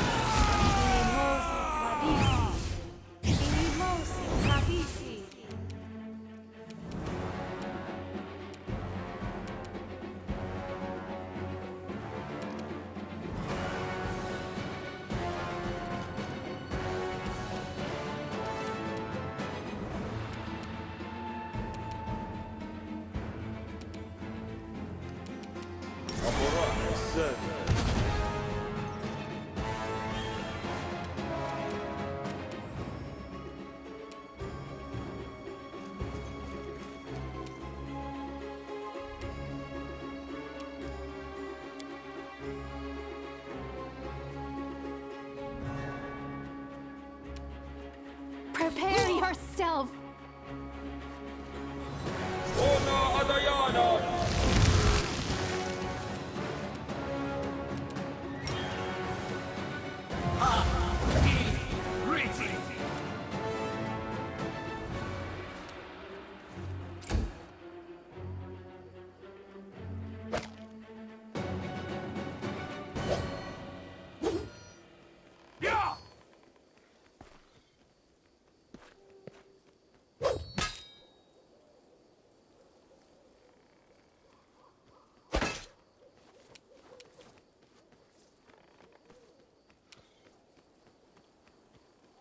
I can get everyone with my breath weapon now.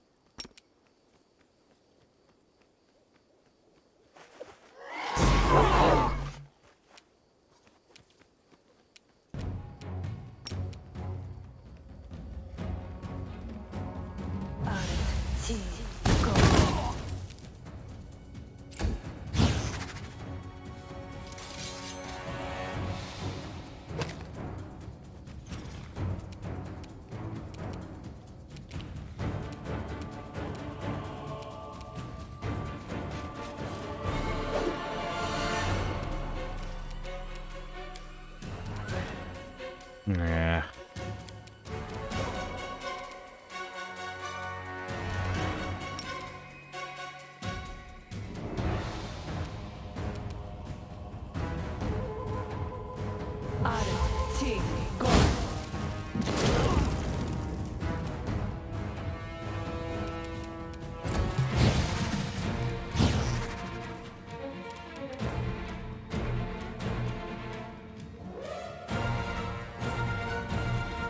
Damn you!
The inheritor, guide my blade. Hey!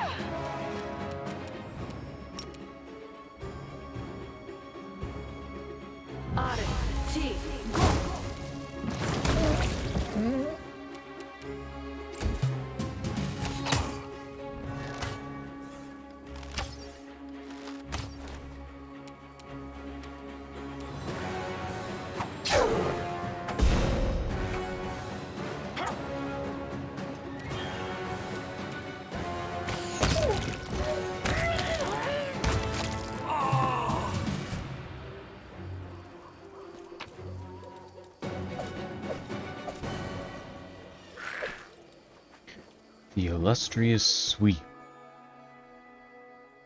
Whenever this +3 radiant sickle lands a hit, the target must make a successful fortitude saving throw or become blinded for 1d4 rounds.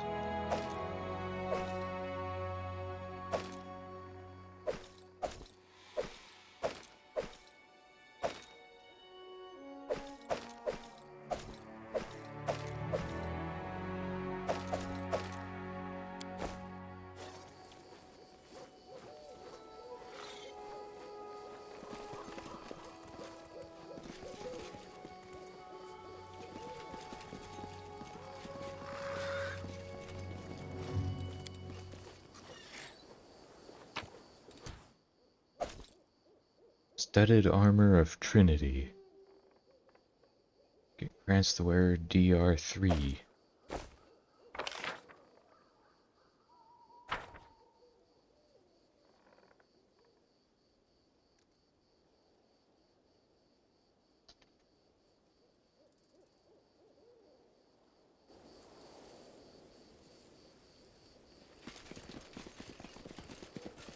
Not ready to leave just yet.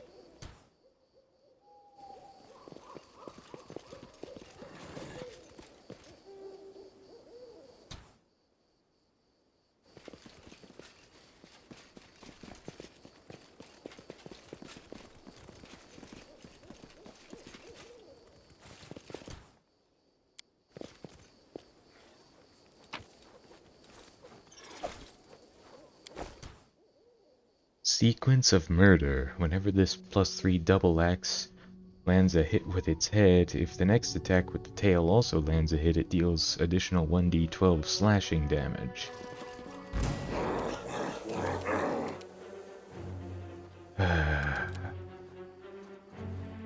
It just never ends, does it?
You should have listened to reason.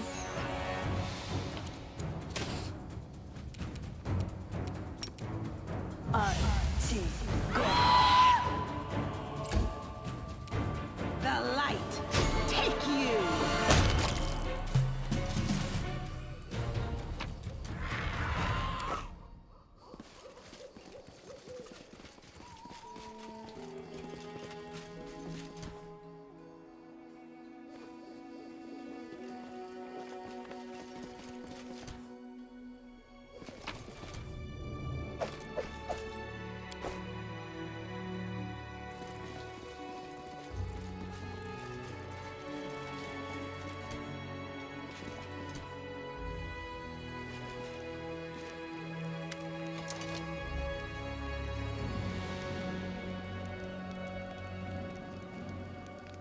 Stop! Stop, you monster! You've some nerve just showing up outside the walls of Wintersun like this. Why are you glaring at me? Do you think you can avoid the wrath of the Lady of the Sun? Who are you calling monster? This is a very nice group of warriors and their very nice dragon. But this nice dragon can take a chunk out of anyone who calls her friends bad names. Is this how guests are welcomed in Wintersun now? I remember you used to be famed as a most hospitable clan. People used to say visitors to Wintersun never leave empty-handed. What happened? There may be a war going on, but the spirits won't praise you for turning feral on folk.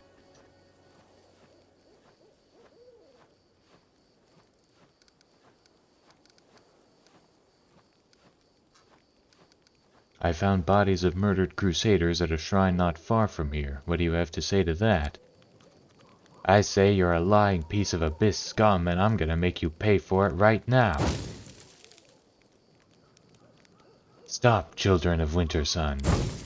Stop. Do not raise your weapons. Let them pass. This creature is my guest. I shall keep an eye on him. None can harm the children of Wintersun within my domain. What? Let this monster into our village? When we're the last place standing against the demons now that Dresden's fallen? You are the Lady of the Sun, dimwit. Let him pass. What's this demon going to do to us anyway? The Lady of the Sun has protected us all these years, and no abomination from the abyss has ever captured Wintersun, and it's not going to happen today either.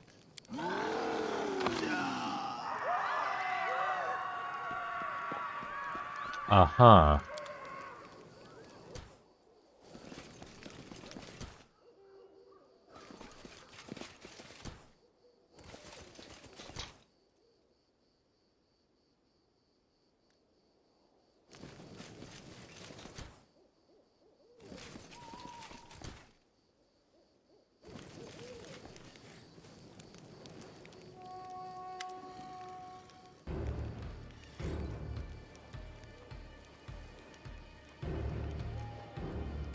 No crowding here, good neighbors, no crowding, for Dar is not himself. He lost his family in Dresden, and has been drowning his grief in wine for a few days. He always picks fights when he's drunk, and you know what a stonemason's fists are like. He's killed the boy! Make way, neighbor, we'll put him in a cellar to sleep it off. This is gonna turn ugly. We need to get the people back to their houses while we deal with the Baylor. I'm so tired of you, neighbor Dar. Go home and stop ruining the fun for the rest of us.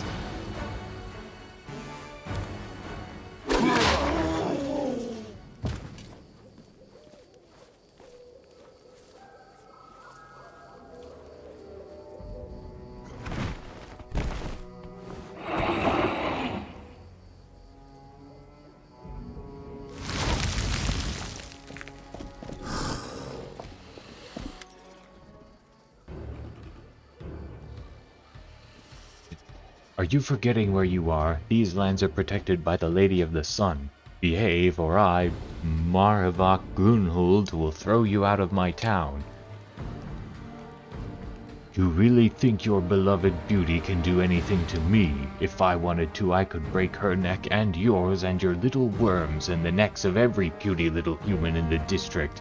and then I'll pay a visit to the castle in the clouds and clear out every sunny little follower.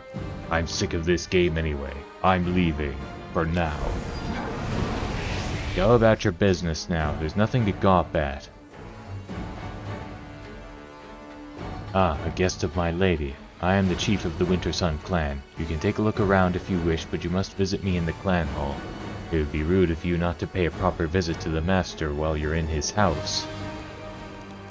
You're a bad man, and your dragon's bad too, but she did land very prettily on the tower. Maybe we could build a little tower like that for me in Dresden, so I can practice landing prettily.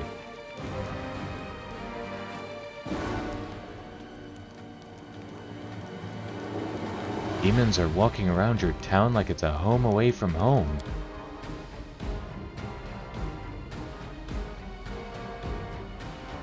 In that case, shouldn't thanks be in order, demon? If not for the kindness of the lady, you would have been killed on the spot.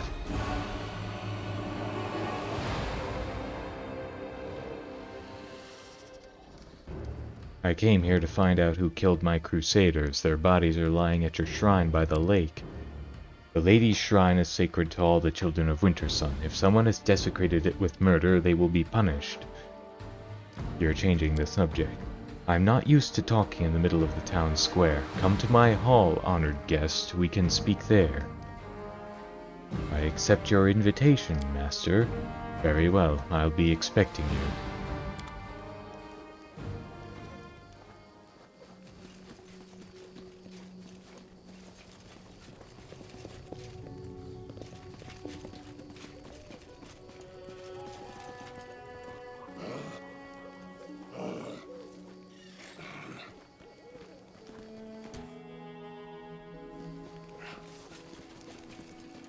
What the heck?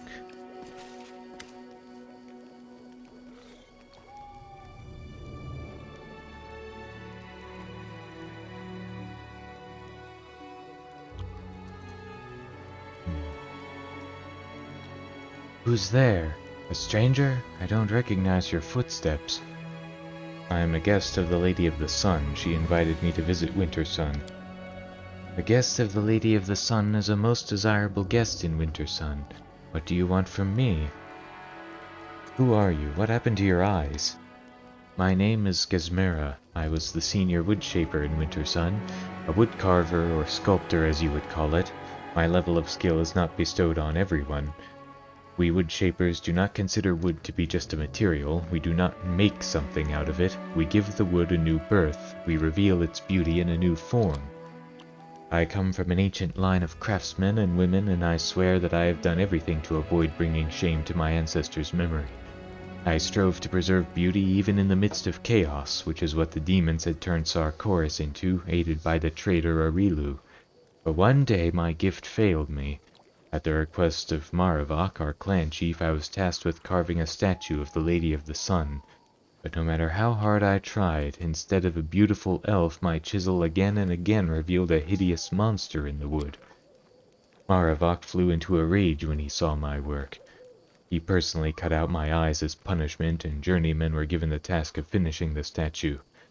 The clan did not turn its back on me, of course. The children of Wintersun do not drive out their own, even those who have transgressed before the entire community.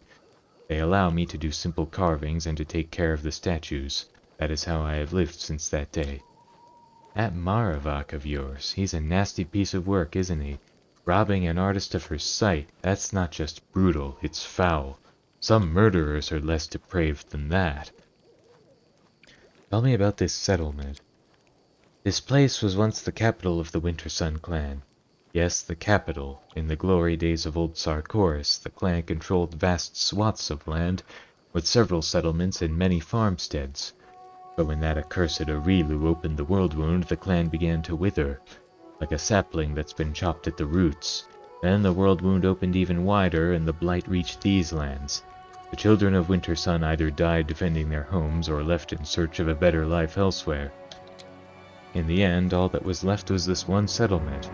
Only the toughest, most stubborn people were left, the ones who were prepared to survive and defend their land to their last breath. But even they would have perished if not for the Lady of the Sun. Since she came here, demons haven't dared to attack Wintersun. Life is hard here, the soil is weak and the animals to hunt few and far between, but it is our home. If we leave our homes and we stop singing our songs, the memory of Sarkoris will die too.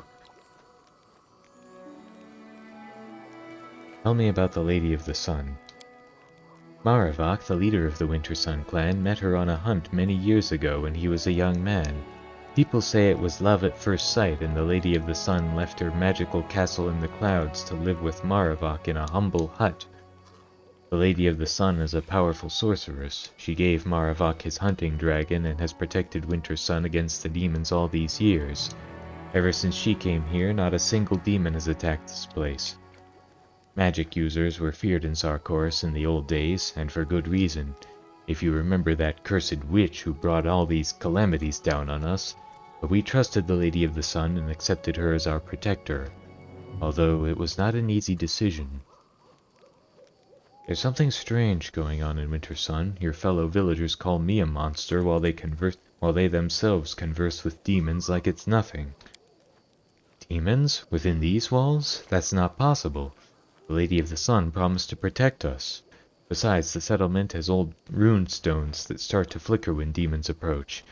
Even if the monsters had tricked us somehow by disguising themselves, the stones would have warned us about the danger, and my people wouldn't be caught dead chatting to our sworn enemies.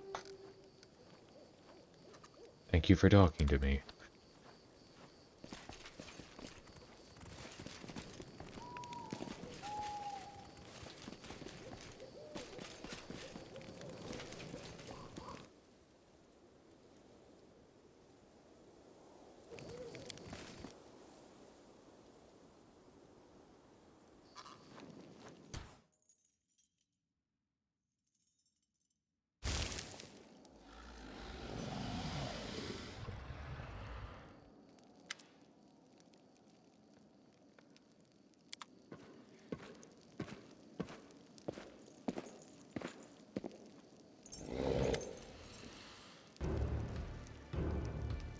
Chief, we brought the traitor. We have several witnesses who say she was slandering the Lady of the Sun and her guests, and that she even urged the neighbors to spy on them.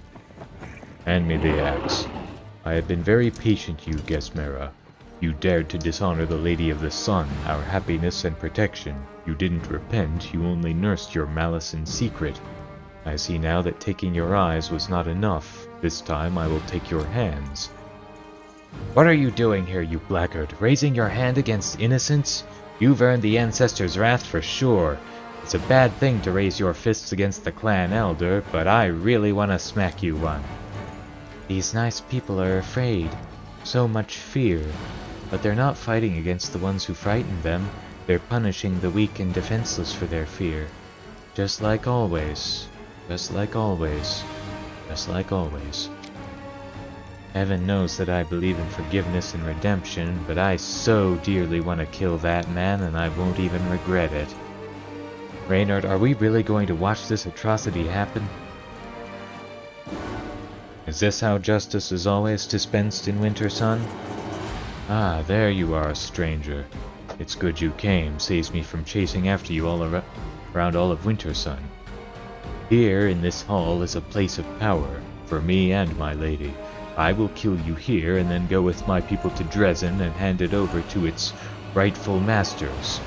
Warriors of Wintersun, attack!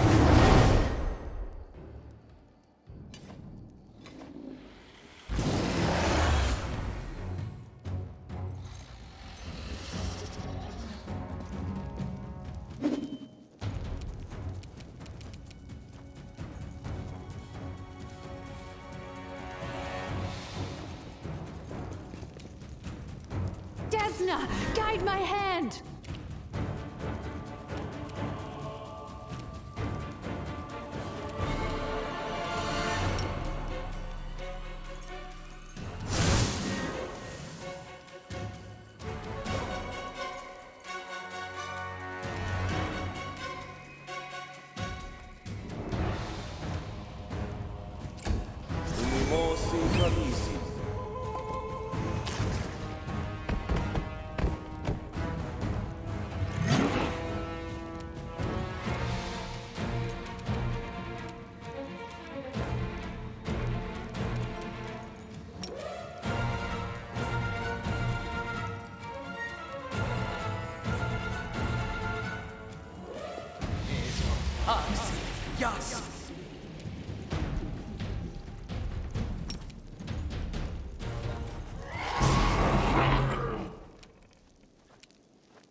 T, go.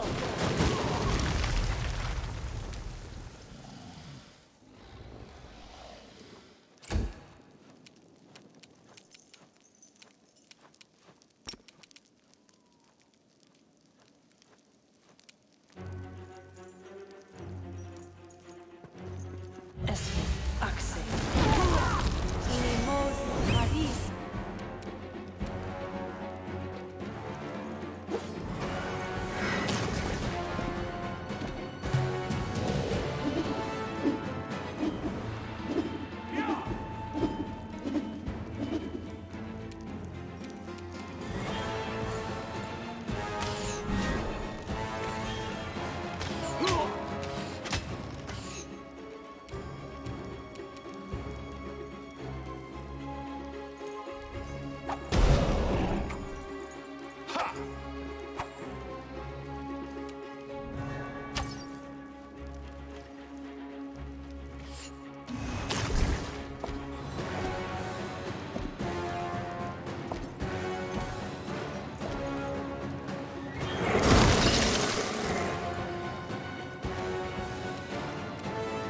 Time to share your treasures!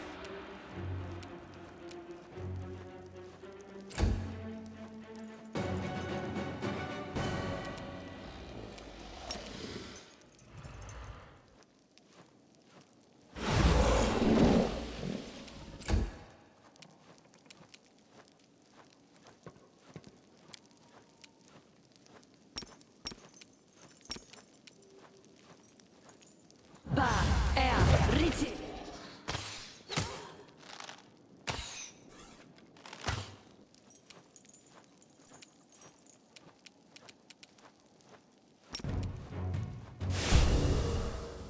Into the fray! Yeah! Seriously?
Nice.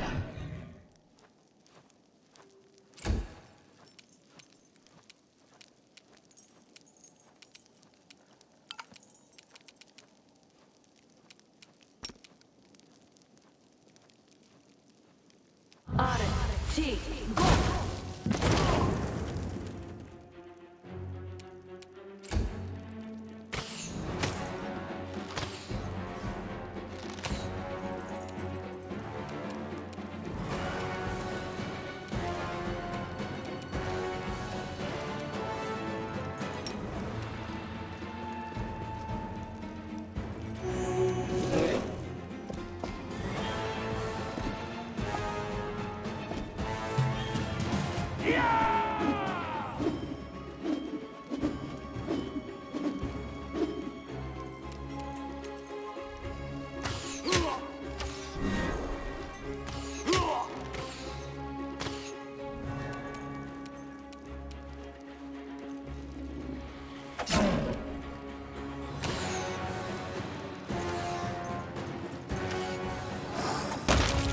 Nice.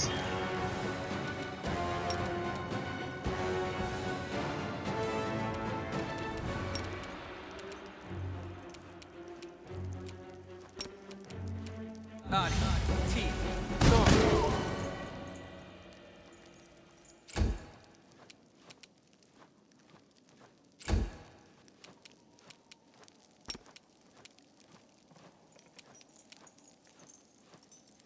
Arti.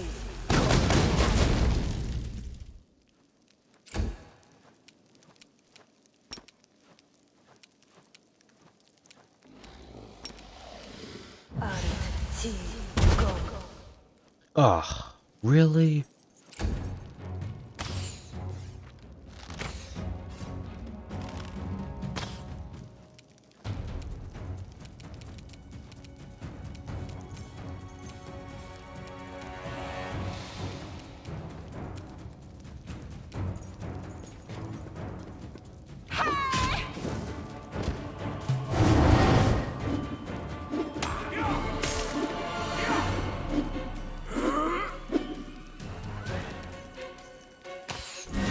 God damn it.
Fuck you.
Why are you mortals so fond of breaking other people's toys?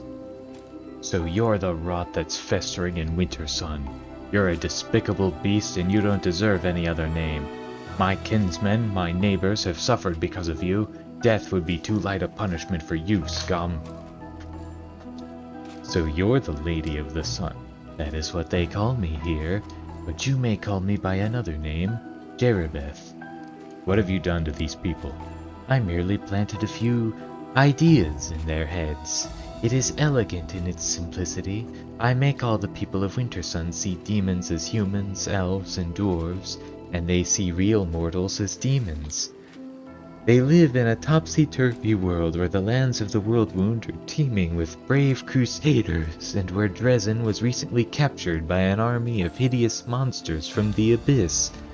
If your firebrand Queen Galfrey were to show up here, the people would take her for one of Descari's spawn and try to slay her on the spot.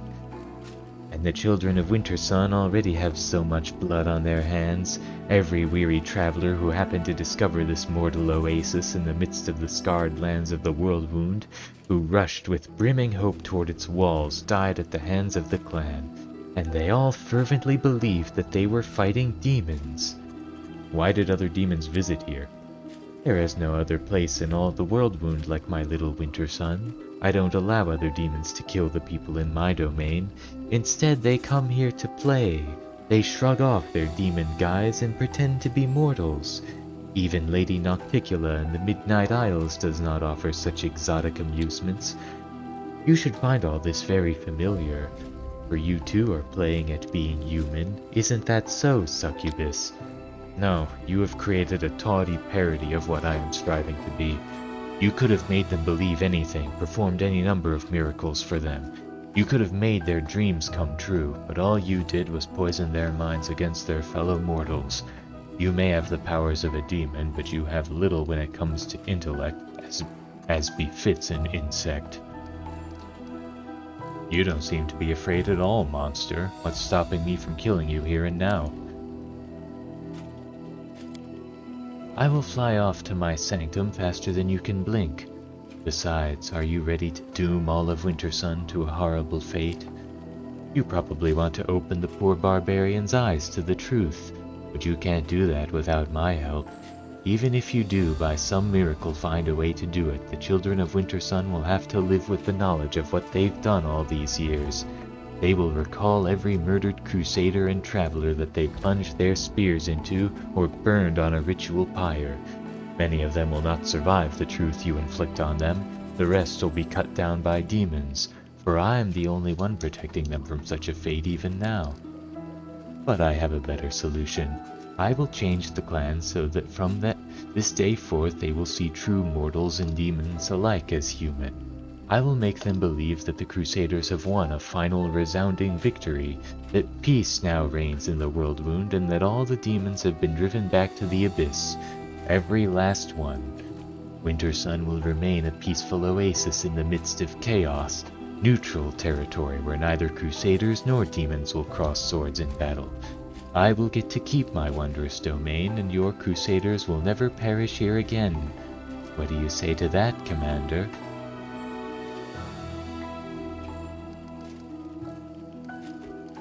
I will not make a deal with a demon, and I will not leave the people of Wintersun under your control. Alright, I'll do as you say.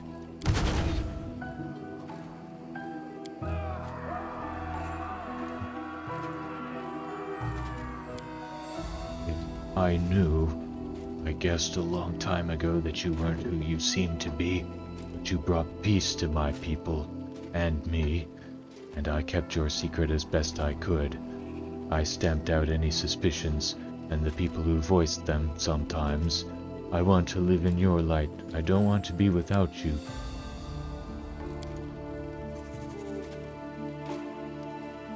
Give him to me. No, he will die here and now.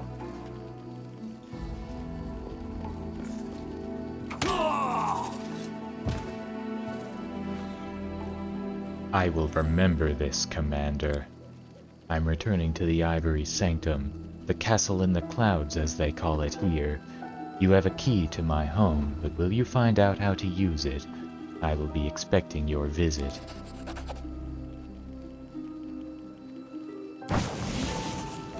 She's gone. I can feel it. I feel like something's changed. I will tell the people what you did for us, Commander.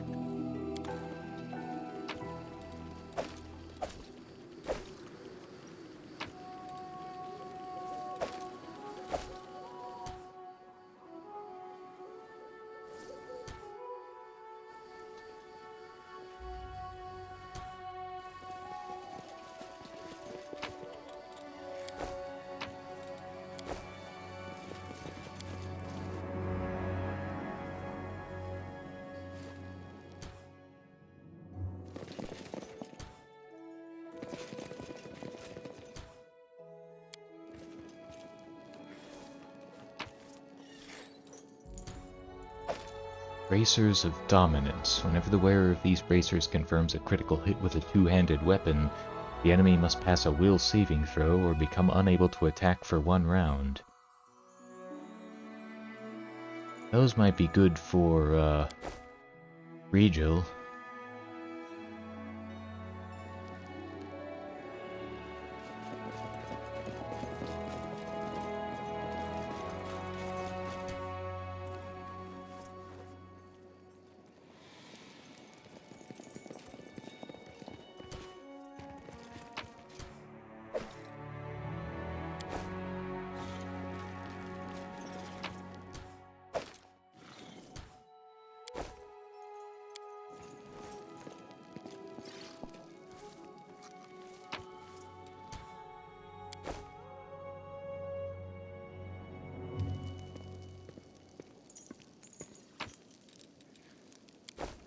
Amulet of Mighty Fists, Ring of Protection +1.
Hello, what's this?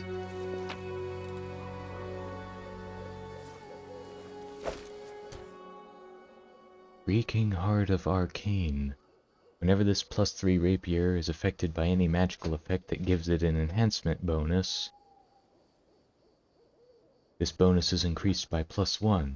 I feel like this was made specifically for Camellia.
Make your peace.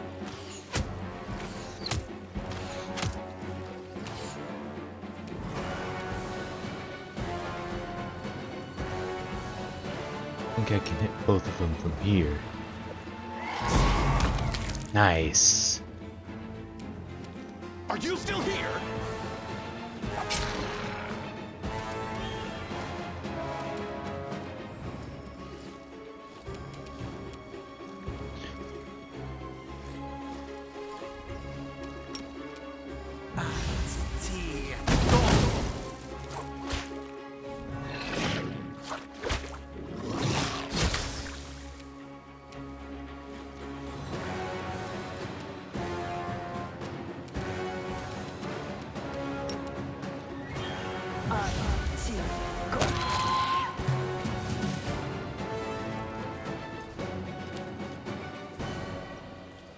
I finished here.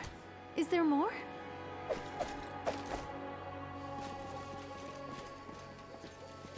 Can't make the demons wait.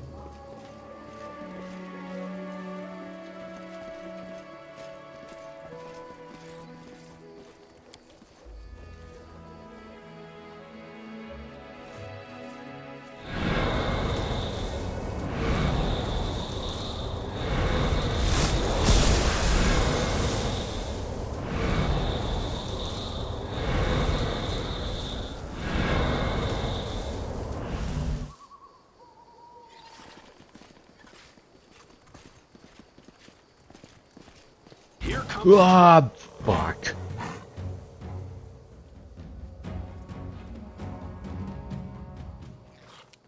God damn it, I don't want to have to deal with this shit.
Hey, Orama.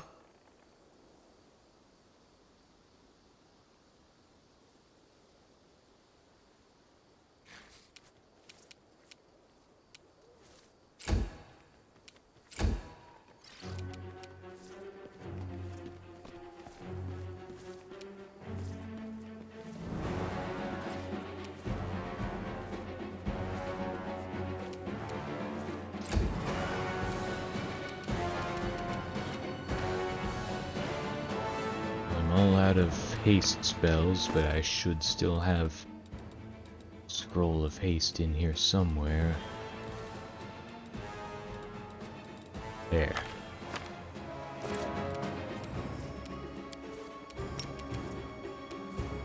Ba er Liti.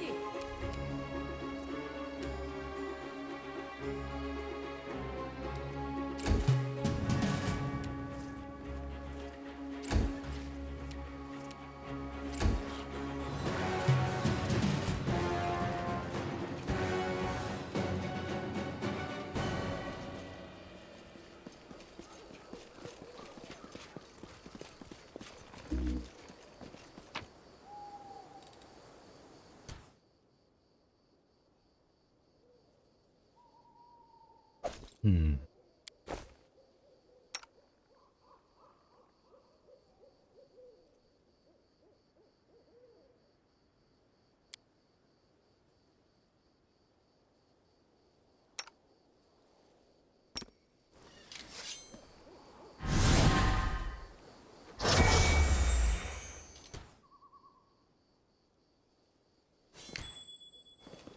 Can't talk now. These things to kill.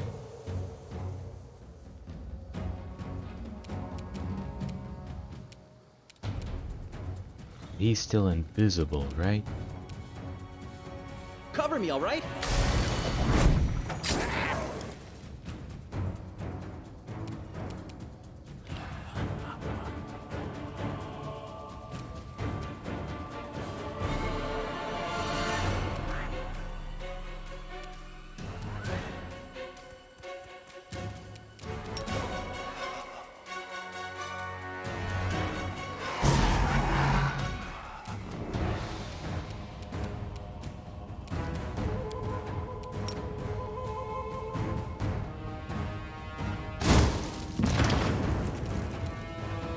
Yeah.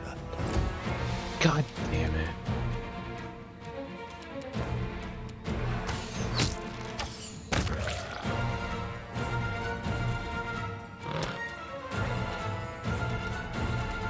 Good guys always win.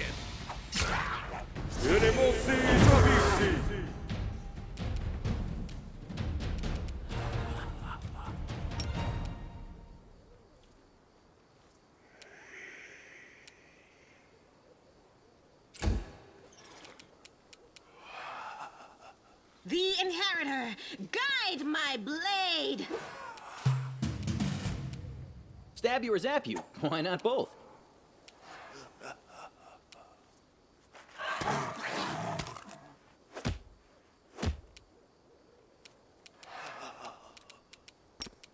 Esme, Axel, yes.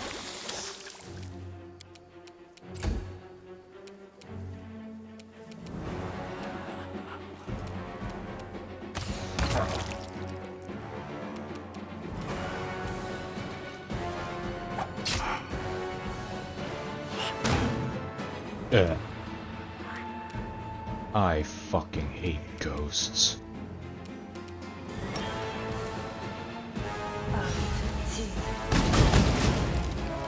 Yeah.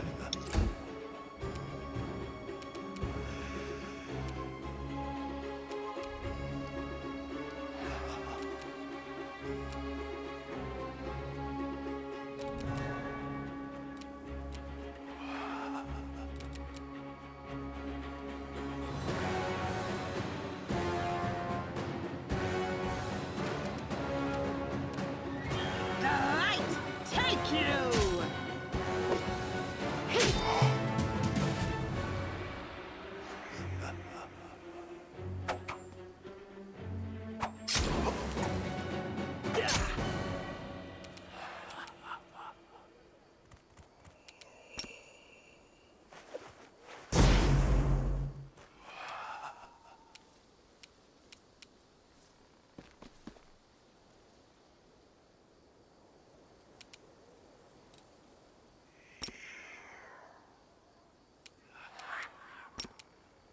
Esme, Axel, yes.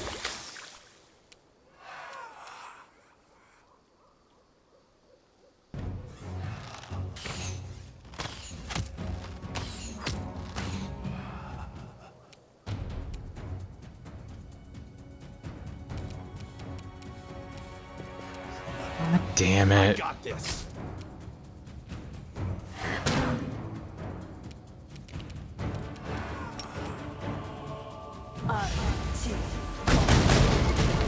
Ugh.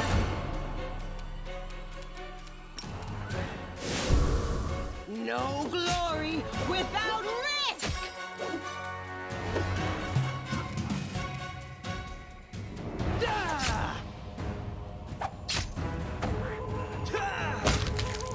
Fuck you.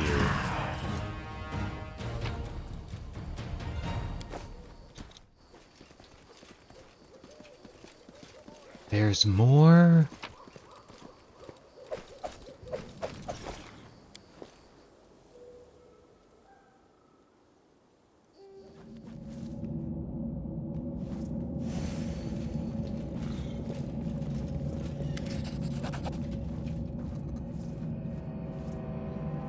Commander, my name is Morveg. You might remember me, or my mentor Kjar. Thank the gods you're here. I need help. An old temple of Gorham is here, in this cave. I've come here for a weapon. Powerful weapon. It's a sword, and it's stored down here. Master Cha would never agree to use it, that's why I came here without him. Believe me, this relic will be very useful for fighting demons, but I can't get it alone. I need your help. Are you alright? I'm alright, Commander. Don't worry about me. What kind of weapon are you looking for? It's called the Fang of Malice. It is a sword devoted to Gorham. A long time ago, in the times of Sarkoris, his shrine used to stand here. Fang is the perfect weapon. With it, the Crusaders will be invincible. Why do you need my help? There's a demon up ahead. A huge, horrible creature who I could never defeat by myself. The beast gobbled up my guide in one go. Help me kill the monster. People say you're a fearless warrior, the best in the crusade or even the whole country. You can handle anything. And then your mythic power. Everything points to you being the hero everyone has been waiting for. How did you come to know of this place? I'm a Kelid. This place used to belong to my family. Or rather, my family took care of this shrine of Gorham. We were a clan of warriors. When we had to flee, we passed the memory of this shrine down through the generations. Mothers would whisper to their babies the magic words to bring the lost relic back, so that those children wouldn't forget those words even on their deathbed. Of course, I didn't know where exactly to look for the temple. I hired a guide. The demon finished him off in a split second, and I had to retreat in disgrace. I'll kill the demon. I'm sorry, but I can't help you. I'm not strong enough in this fight. May Gorham bless you with his power. Gorham Gerbar, Dodan Qatar, Gorham Lak.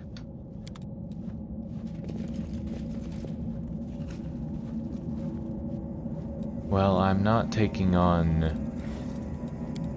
a demon like this, so I'm going to rest first.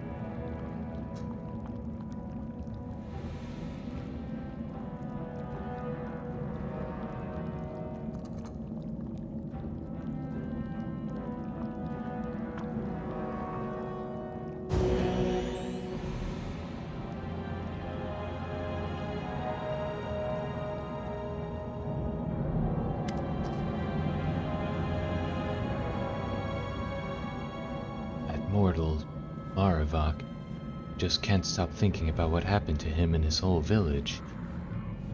It was a real tragedy. Yes, it was. Demons break the minds of mortals so easily, no matter how wise or noble those mortals are. A whole village living in a world of illusion for a century. You know, ever since we left, I keep thinking, what if the same thing is happening to me right now? What if I just think I've joined the crusade and I'm fighting against the demons? It's just that what I'm doing here, it all seems so unreal.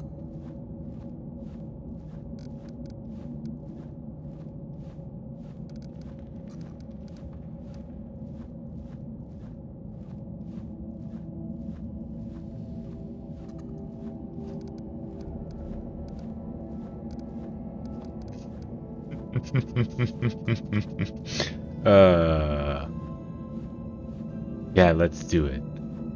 Let's go to my tent. I'll present you with undeniable proof that I'm real. Don't ever joke like that. Please don't tell me anything like that ever again. What if I were unable to resist? You could die, and I'd have to go back to the abyss. If the whole crusade is an illusion, then who am I? You? You? Well, you know this is odd, but I can't picture you as an illusion. Anyone but you. Oh, but what if that thought is a delusion too? Right, sure. In reality, you're just a little butterfly that... I'm real, I swear it.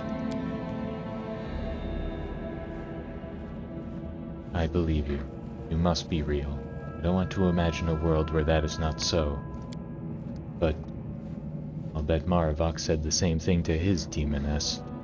I so desperately want to believe you're real, but he wanted to believe too.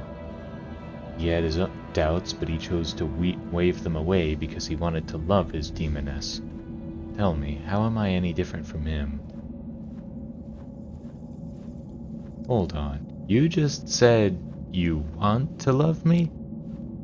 I didn't mean to... Well, I do care about you a lot. That's why I was so scared by the things I saw in Wintersun. It's terrifying to think that that such deep feelings could be a delusion.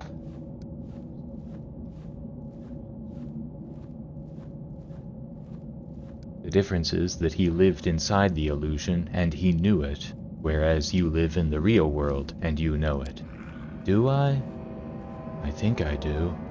When you talk about it, everything seems so simple. But when I'm alone again, all the doubts come back.